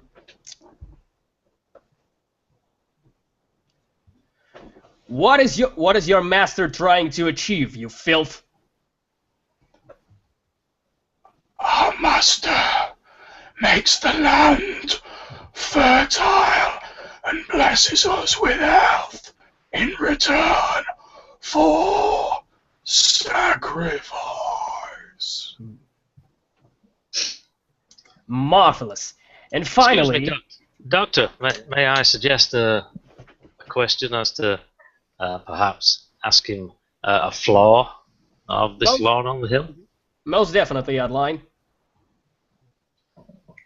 Just need to know if he can tell us how we can defeat his master's flaw. How can we achieve victory over the power you're serving to? What seems like a slight laugh bubbles forth out of his mouth, and then he says, the Lord on the hill is the life of the land. He lives in the animals and its people and this place. He is all you see here. Then again, this laughter emanates, this dry, and it falls away as you pull your hand away, and as the rest of you watch, this body collapses in on itself, falling into little more than a handful of dust that is quickly dispersed by the prairie winds. Ah, darn it! Never like doing something like this. So, what are we up to, gentlemen? I've just stepped back inside the bar, reloaded, and I'm looking for the remaining 2 folk who ran in here. Okay, you don't see them in the main area of the saloon. However, there is the stairwell at the back that the sheriff was originally trying to drag Ambrose towards. Perhaps they've gone up there. Well, I'm going to suggest a self-compel here. It's probably wiser to stay behind, but since the folk deserve nothing but death, and I do yearn for revenge, I'm going to pursue them, or go looking for them. Okay, not a problem. I will happily give you a fate point for that. Alright, so I'm heading up the stairs looking for them. Okay, as you run up the stairs, presumably you're running up the stairs, or are you taking a bit more of a measured approach? Or? No, I want to catch them. Okay, can you please make me a quick roll? Oh, probably not.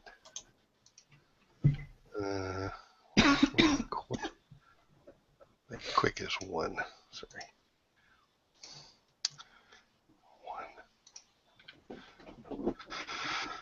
1. Here you go. Yeah. So maybe I'm taking my time because I'm still putting more bullets in the gun.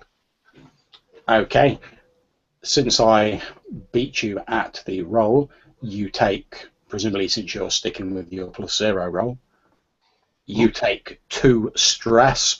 As you run up to the top of the stairs, one of the locals has been hid behind the corner with a chair, and as you enter the landing, he literally swings this chair and shatters it across the side of your face with a Okay. All right. Can I react yet, Yeah. or I don't want to take too many turns here? Tell me. I'll jump quickly to what people are doing. Do you make any sort of noise or exclamation as you're wrapped across the chair? Ah! Okay. In which case, you guys downstairs, and I'm going to jump first of all to Ambrose. You've obviously seen Daniel with his guns disappear upstairs, and then you hear this. Thum.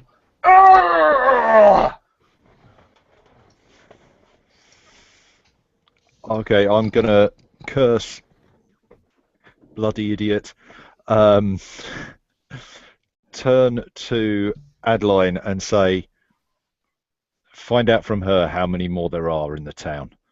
And then I've got the shotgun. I was going to say I'm going to kick the saloon door open, but if I do that, it's just going to fire straight back at me. So I'm going to kind of quickly enter the saloon, but kind of go in and immediately to one side of the door, so that I'm trying to stand in the shadows and just try and get an idea of where Daniel is and you know what I can do. Not a problem. As you sort of sideways burst into the saloon, you can see that there doesn't really appear to be anyone around in the main saloon. However, you can hear the sound of scuffling coming from the top of the stairwell at the back of the room. That would seem to be, probably leads to a second floor. You'd assume maybe these lodgings they talked about earlier are up there. In which case, I'm going to run to the bottom of the stairs again, but try and stay out of the way the best that I can, and kind of peer around the corner. Okay, as you reach the bottom of the stairs, you see the dust from this disintegrated chair still sort of falling down as Daniel's head sort of snapped to one side as this chair's been smashed around it. You can tell by the fact the guy's still got his arms down that he's obviously just smashed something across his face. Have I got enough time to get a shot off at the guy with the chair without hitting Daniel? I'd say you'd have to shoot carefully rather than quickly to do so. Yeah. I'd sort of be lying down, I think, from being bashed in the chair, right? Yeah, that's the only reason you're allowed to take a shot at all, since Daniel's been sort of like driven to one side a little bit. But you would have to be quite careful so you didn't hit him. You could try and do it quickly or in some other manner, but if you miss, there's more likelihood you'll actually hit Daniel. I'm gonna, as I'm an experienced gunslinger and I get a +2 when I quickly attack using the shotgun, I'll take the risk. And I've got 6 fate points, so make your roll. Not a problem. Would you care to narrate how, with startling rapidity from the bottom of the stairs, you take out this guy just as he's bringing up his boot to try and smash it down on Daniel? The gun comes up, he doesn't even get a second hand on it, and just one-handed just pulls the trigger and catches him full in the chest. Okay, from where you are, Daniel, just sort of looking up from where you've been sort of driven almost down to the ground, you see this guy's boot coming up. You sort of shut your eyes slightly, and then there's this, and for just a brief second, you think it's the sound of his boot impacting with your skull. Then as you open one eye, you see the guy sort of stood there looking down in disbelief at this huge shotgun blast, this hole in the middle of his chest, and when his leg's still up, he falls over backwards with a... There's one more. I'll look around. If we look carefully, is there any sign of green in the wound and the blood? Are you going to make your way up there and have a look? Well, isn't it right there in front of him? Well, no, because he's at the bottom of the stairs, having just shot the guy. Obviously, he's right next to you. I think that probably Jake would come over at this point there upstairs, and if nobody minds, he would just observe the wounds taken by those chaps and try to figure out who they are. Okay, you can see he's got this large, as you walk up, Jake, you see he's got this large shotgun blast. Okay, if Jake's going up, I'll make sure that I'm going in front of him with the gun out. Okay, not a problem. You make your way up with Ambrose covering you, Jake, in case this other guy bursts out. And as you draw level with Daniel at the top of the stairs, who's picking himself up, and you bend down next to the body, you can see, again, this strange green liquid around the wound. I'm just going to jump briefly to Adeline, still with his young lady friend. Yeah, and my human shield, who we haven't forgotten about. Oh, indeed, So, he's still there. You've still got your hand around his neck. He's not dared to twitch lest you... come on in. Inside the saloon. Inside the saloon, quickly. She grabs hold of your shoulder, and she goes, it's already too late. Look! And she points off in a northerly direction. And as you look, seeing the gently sloping hill, you see what appeared to be maybe 30 or so torches slowly in a procession making their way down this hill towards the town. Oh my. She's like, we got to get out of here. The back door? She's like, well, suddenly just across behind the bar and through my quarters. Right. And Go. she's sort of You. like clinging to you. She's absolutely petrified. You can feel her sort of shaking as she's holding onto your shoulder. Prepare the way. Prepare the way. Grab anything you need quickly. Okay, at this point, can you make me a forceful roll as the guy you're sort of holding is going to try and break free of your grasp? I wanted him to collect the money. Forceful. Yeah. Okay, so he breaks my grasp. Okay, yeah, he literally bursts free of your grasp, wrenching his neck out of your hand, and he runs in the direction of these torches, running northwards along the main street of the town. Okay, one more. Right. Well, my priority, once I'm in the saloon, is to gather up the money and my cards as quickly as I possibly can. Okay. While shouting to the others, "We got company!" Okay, you guys hear what sounds like a bit of scrabbling downstairs as your friend your friend Adeline is gathering up the money and these cards, etc. And you hear this voice go, "We got company!" Mm-hmm.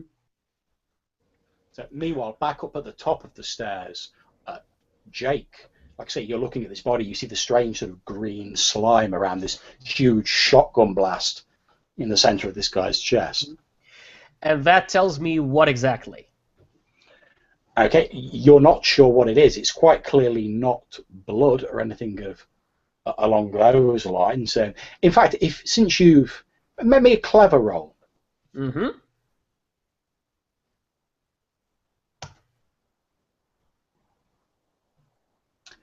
Okay, you are a great doctor. You are a qualified practitioner of medicine. There's not a disease in existence that you don't know about. And as you look at this, although it doesn't look like anything diseased, you remember back to your training, and obviously you sort of dabbled in the other fields of sciences, etc. It looks almost like plant sap. Almost like what exactly? Again, the connection is just the sap, the juice out of a plant. Well, whatever they are now, I do not know, but I can for certainly tell that this thing dripping from their wounds is not blood. It looks like something that would drip out of a plant if you cut it. Anyway. Can I just? Is it just plant sap, or is there blood and this green stuff? It just appears to be plant sap.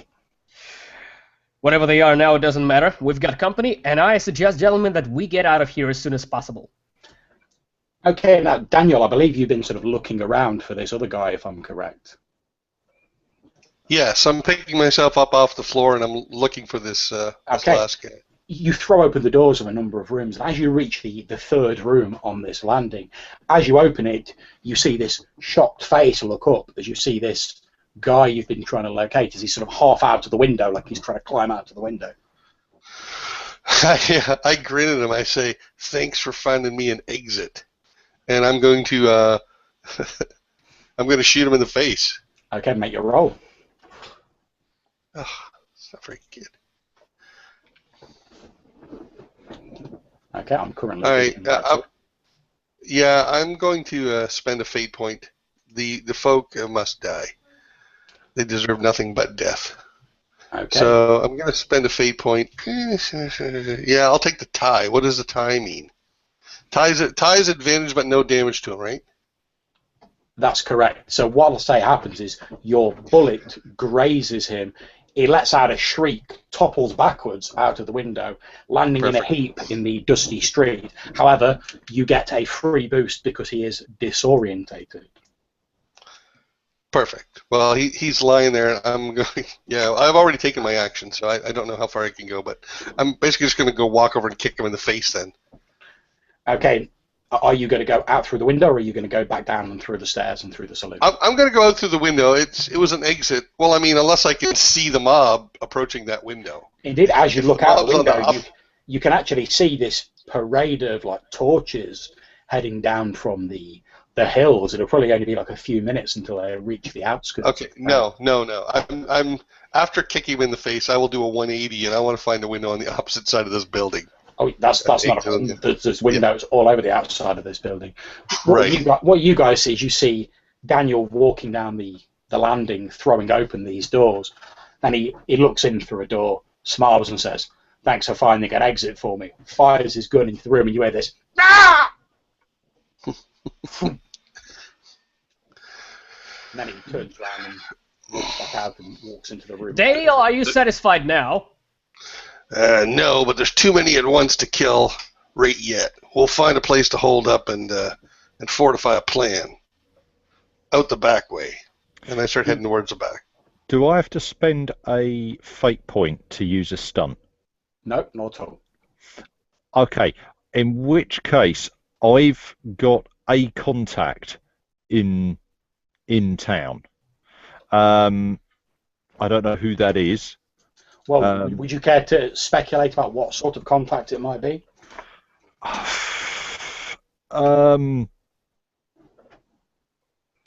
Perhaps one of the local cattle herders they hire in from the nearby villages.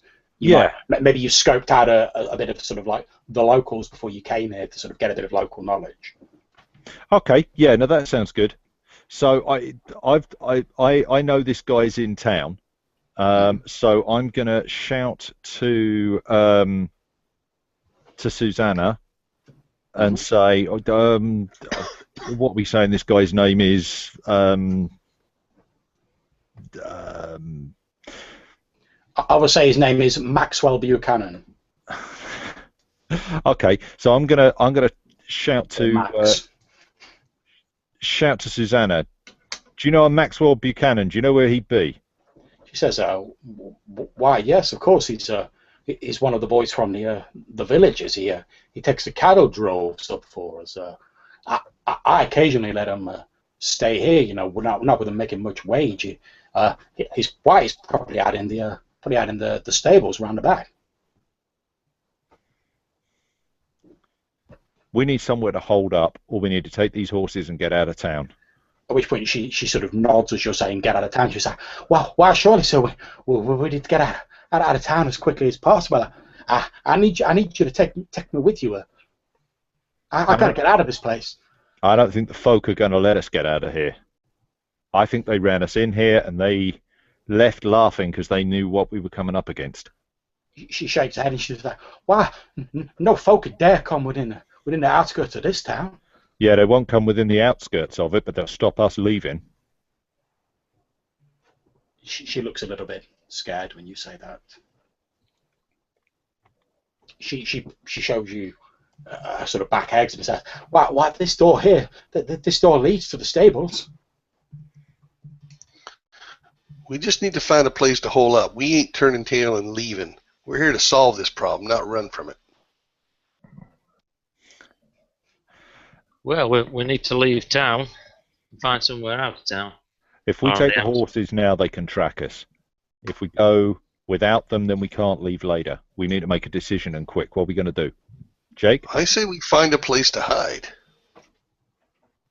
And you think they won't find us? Hell, half of them probably live in this town. What do you think, they're fools? I look at him. Well, Okay, to this point, I would like to offer one of our players, our qualified practitioner of medicine. I would like to offer you a fate point to notice something untoward about the young lady who is currently with you. I did not hear the last sentence clearly. But basically, I'm offering you a fate point to notice something odd about the woman who's with you. All right, whatever that was, let's get on with it. Okay, So basically, have a fate point. yeah, I got it.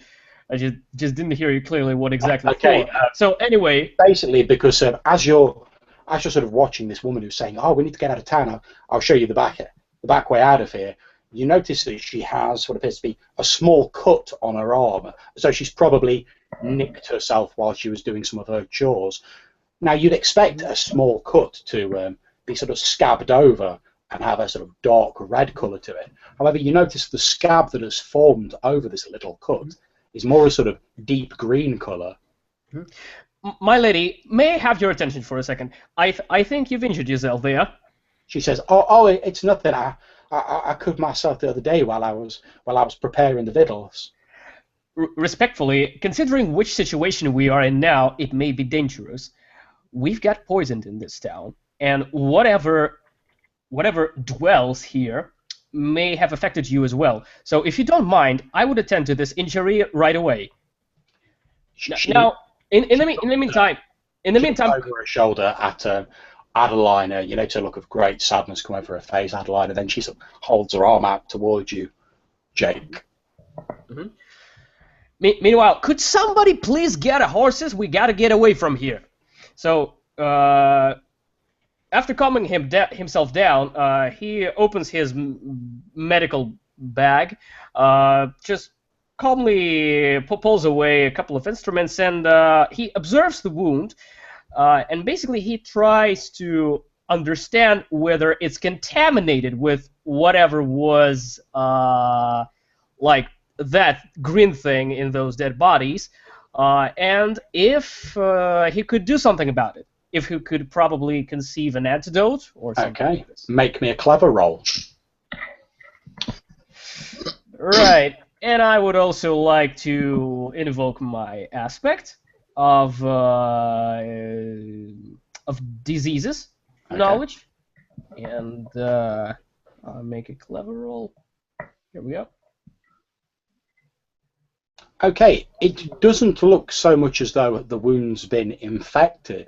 It looks more as though the wound has scabbed over, as you would expect it to do, but rather than scabbing over with blood, it's scabbed over with this green sort of plant material. Just as I thought. The infection has already begun. Так, can Jake do anything about this? Perhaps a transfusion might help her, but it's not something you have equipment for here. What is transfusion exactly? Basically, taking the polluted blood out of her and replacing it with healthy blood from somebody else. And currently, I don't have the necessary equipment. No, you need a fully working surgery and lots of assistants to help you with that sort of thing. Yeah, nor the time. Mm-hmm. Right. Oh, at which point you notice she looks back over at you, Adeline, and you can see tears running down this woman's face. I'll grab her arm and self-compel myself. Okay. Because it looks like it's time I was leaving. So I'm going to grab her arm and say, "Time we're going, boys!" and run out in front to my horse. So, a quick question. if we proceed to escaping right away, is there any chance that we may get somewhere where I can attend to the wound of this lady, or would it be too late? Well, she doesn't look as though she's dying. In fact, it doesn't appear to have affected her health. However, you probably need to travel back to Cobalt City to find the necessary medical equipment. Yeah. In that case, Jake nods quickly, abruptly accepts the offer, and I guess we just get to the horses and get the hell out of the town. Okay. It looks. Wait a minute. Didn't he have a contact we were trying to find at the stables or something? Indeed. Ambrose did mention that. I was wondering whether or not there was somebody we could try and, if we weren't going to take the horses, if there was somebody that we could try and hole up with. I still don't think we're going to get out of town. I don't think they're going to let us out of town. Yeah, I like that plan. Let's get someone to hide us. Just temporarily. Okay. How possible would it be to climb to the sky rails? Very possible, although you can't say how safe it is, since, like I say, it's very derelict and tumbled down. Yeah, that's the only other way out of town I can think of. We're here to solve the problem. We can't leave. We're the guys they sent to solve it. Send somebody better than us, because we can't do this. Adeline, as you've sort of ran out to the horses, dragging Miss Hasford with you, you see that the procession of people carrying torches has now reached town and is marching down the main street towards you. You can see Mayor Kleberger at the front, his bowler hat on, holding a torch up in his hand, sort of leading them on. He's like, "God, there they are! Get them! Take them to the hill!" Okay, quickly throw the girl onto the horse and put my foot in the stirrup and jump up behind her. As you're doing that, can you make me a clever roll, please? Clever. I do believe I'm reasonably clever.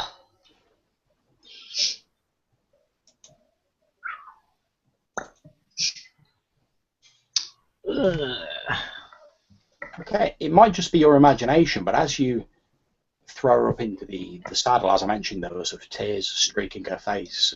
She was getting quite scared. It may just be your imagination, but is there a slight greenish tinge to the tears running down her cheeks?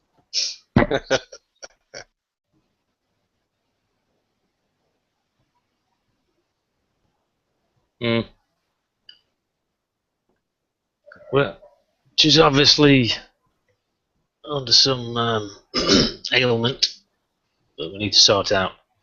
Mm-hmm. Okay, you throw her up into the saddle. Yeah. Leap up behind her. Okay. What about yourself, Ambrose? What are you up to at the moment? So, Adeline's gone out the front door. Yeah, he's gone out the front door. He's throwing Miss Hasford onto a horse and looking like he's getting ready to get the hell out of Dodge. Okay, we've dropped Jake. I'll assume he's sort of bimbling along in the background with you guys. So I think I'm going to yell to Daniel, go out, jump on my horse, and grab his horse for him. Yeah, I'm going with you, but I'm not trying to. Leaving town is not the way we're going to succeed. Leaving town equals mission failed. So okay. we gotta figure out a way to fight back. As you guys are jumping on your horses, you can see this procession led by Mayor Kleberger, all carrying burning wooden torches, marching down the main street. There must, for saying this is a small town, there must be 30 or more of these people. And they're carrying like pitchforks, or are they carrying rifles? Or no, they're just carrying. A couple of them have like pistols. Some of them are carrying like burning torches. One thing does strike you as odd about them, though, as you're looking at them, Daniel, is the fact that a lot of them, not ones that you spotted around town, but a lot of them seem to be dressed in like really sort of old-fashioned clothes. Yeah, I know what's going on. I haven't a frickin' clue how to solve it. I'm going to. I'm going to try. Here's what I'm going to try and do. I'm going to try and race away from them, and I'm going to try and see if I can make a path that gets me around them and towards the hill. Okay. Make me a quick roll. I'm here to solve this or die.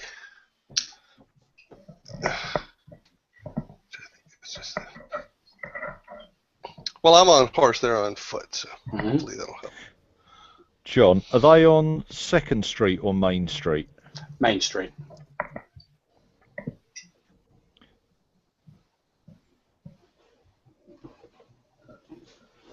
Okay. Like I say, they are marching down Main Street. Okay, Daniel, you easily ride around them and start spurring your horse on towards this hill with the clattering of hooves. The first one that starts to follow him is getting a shotgun hit. Okay, not a problem. Make me your attack roll. Oh, they straight away going after him. A couple of them, the mainstay of them keeps marching towards you, but a couple break off from the side and start running towards Daniel with these torches held high. Okay, I get, +2 for quickly using shotgun.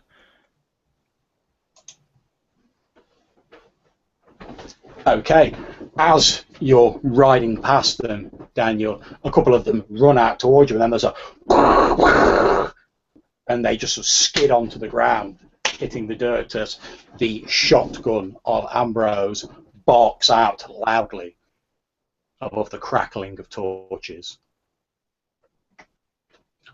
What is Adeline doing?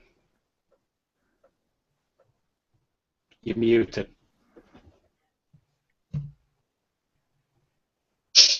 Yeah, muted again. Adeline is leaving town with his lady friend up to the point where we get to the border. Just a quick question. My dear, when was the last time you left the town? She says, why I've not been outside the town for some years. Okay, see that rock just over there? Well, I'll lift her down. Wait behind that rock. I can't leave my friends. I'll be back, don't worry. Don't worry. Okay, you can see the rocks just sort of slightly outside the town border.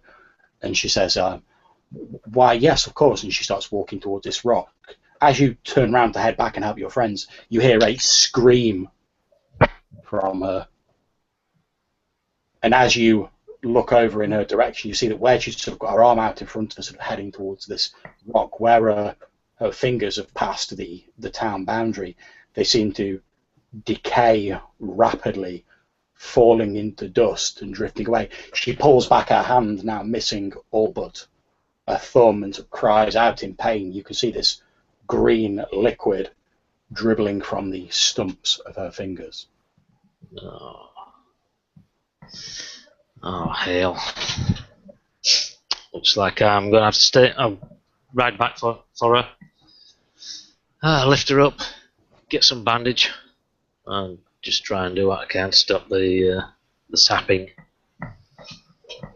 Okay, yeah, not a problem. You wrap a rag around it.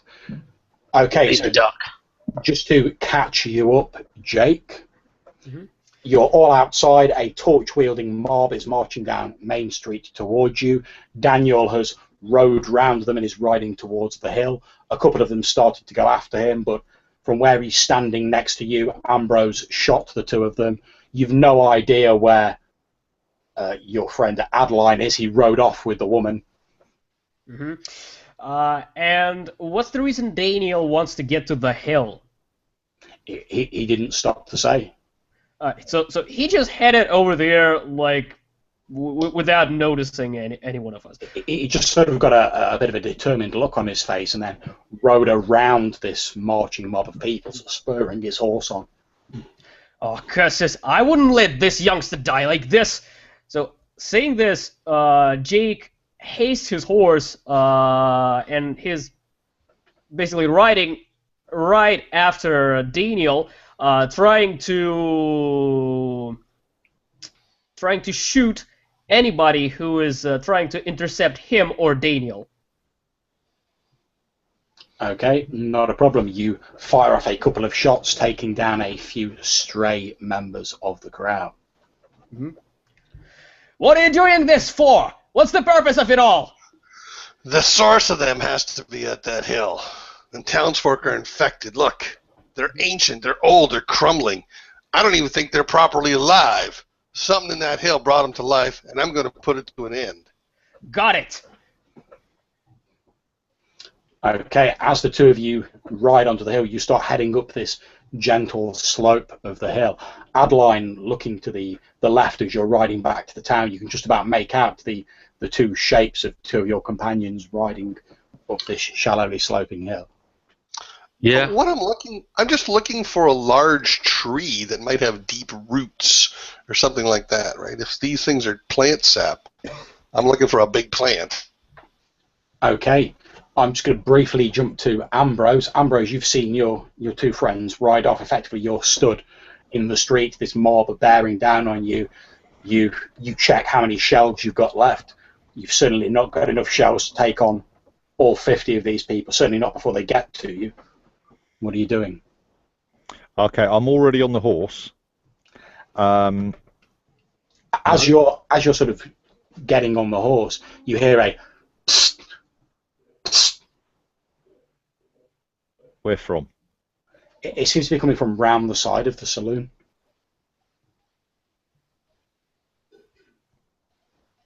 Okay, so two of them have gone up Main Street. Yeah, two of them have gone up towards the hill. Adeline rode off towards the outskirts of the city. You've not seen him. So out sort of towards Front Street. Mm-hmm. In which case I might as well ride the horse quickly round the corner of the building and see who's beckoning me. Okay, as you head round the corner of the building, you see, as you head around the stables, you see a young farmhand that you recognise as Max Buchanan, sort of a little bit bleary-eyed, like walking out of the stables. He's like, What's going on? I heard shooting. It looks like he's just woke up. You got a horse, Max? So, why, yeah. You need to get the hell out of town. There's some weird shit going down. You don't want to be here. Okay, I will give you a fate point for that, since you're effectively sacrificing your contact for his benefit. Max says, well, if you think that's best, Warden.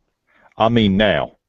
At which point he's like, oh yes, sorry, Warden. And he jumps on his horse and he turns around and heads like the other outskirts of the town, riding towards the southern end of the town.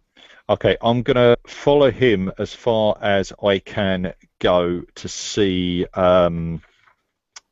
if I can find Adeline. Okay, not a problem. Indeed, you do come across Adeline as he's sort of heading into the town. You're heading out. Okay, so he's still got the woman with him. Mm-hmm. Yeah. I thought you were heading out of town. You can see she's holding her hand. She's got like bandages over it. She appears to be missing her fingers.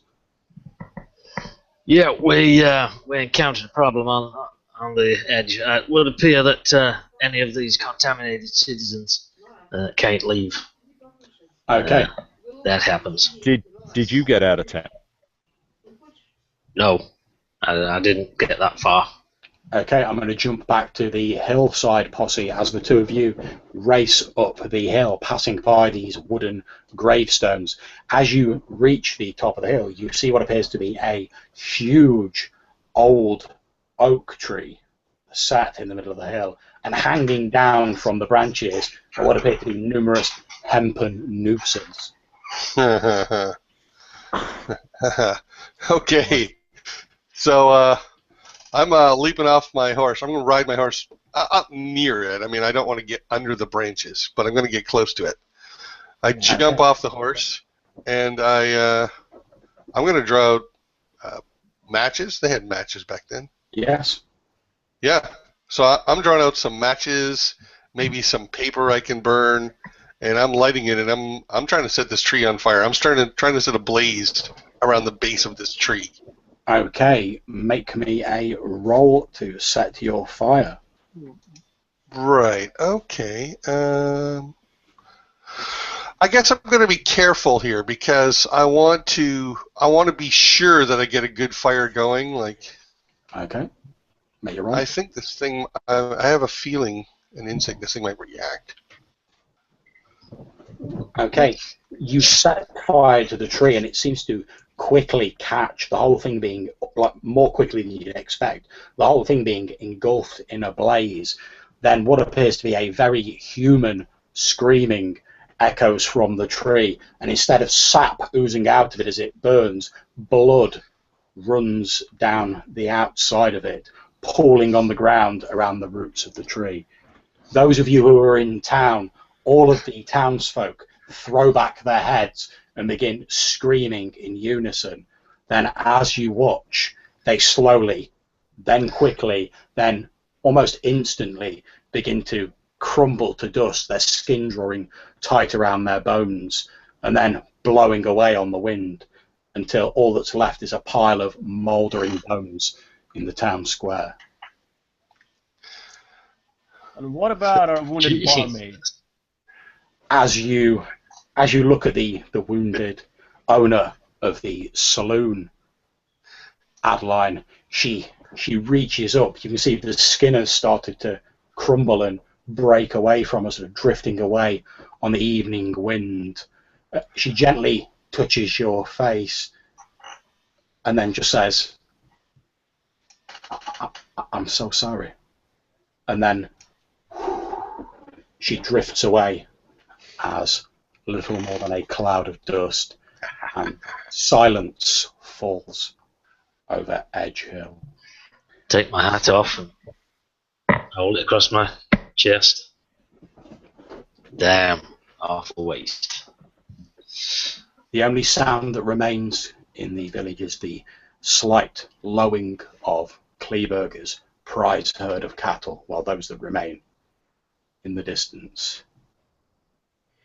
You watch as the buildings also slowly begin to fall to pieces, as though something that was holding back the weight of years begins to now reap that debt tenfold. You watch as buildings become first aged paint peels, and then timbers begin to fall, they begin to rot. But despite all of this rot around you, you feel a sense of things returning to the way that they should be, as though something was simply holding back what should have always been. I sidle up to Jake. I say, what do you make of that, Doc? You deal with flesh and blood. Bet you never even seen anything like that. Say whatever you like, Daniel. I certainly would tell you that we failed today. If anything, our purpose was to save the people of this town. We failed miserably, as you could see. You don't understand. Those people were long dead. This thing was giving them life that they shouldn't have let go, and this thing was bringing them back to life. I don't know whether to We didn't kill anyone who wasn't already dead. I do not know whether to believe you, Daniel. But, well, certainly you may now call yourself a hero of the day. You saved it. And So as he says that, as he says the words, "You've saved it," that's where we're going to end today's session. Thank you very much, guys, for playing. I hope you all enjoyed it. And thank you to anyone who is still watching. I'm going to end the broadcast now. Mhm.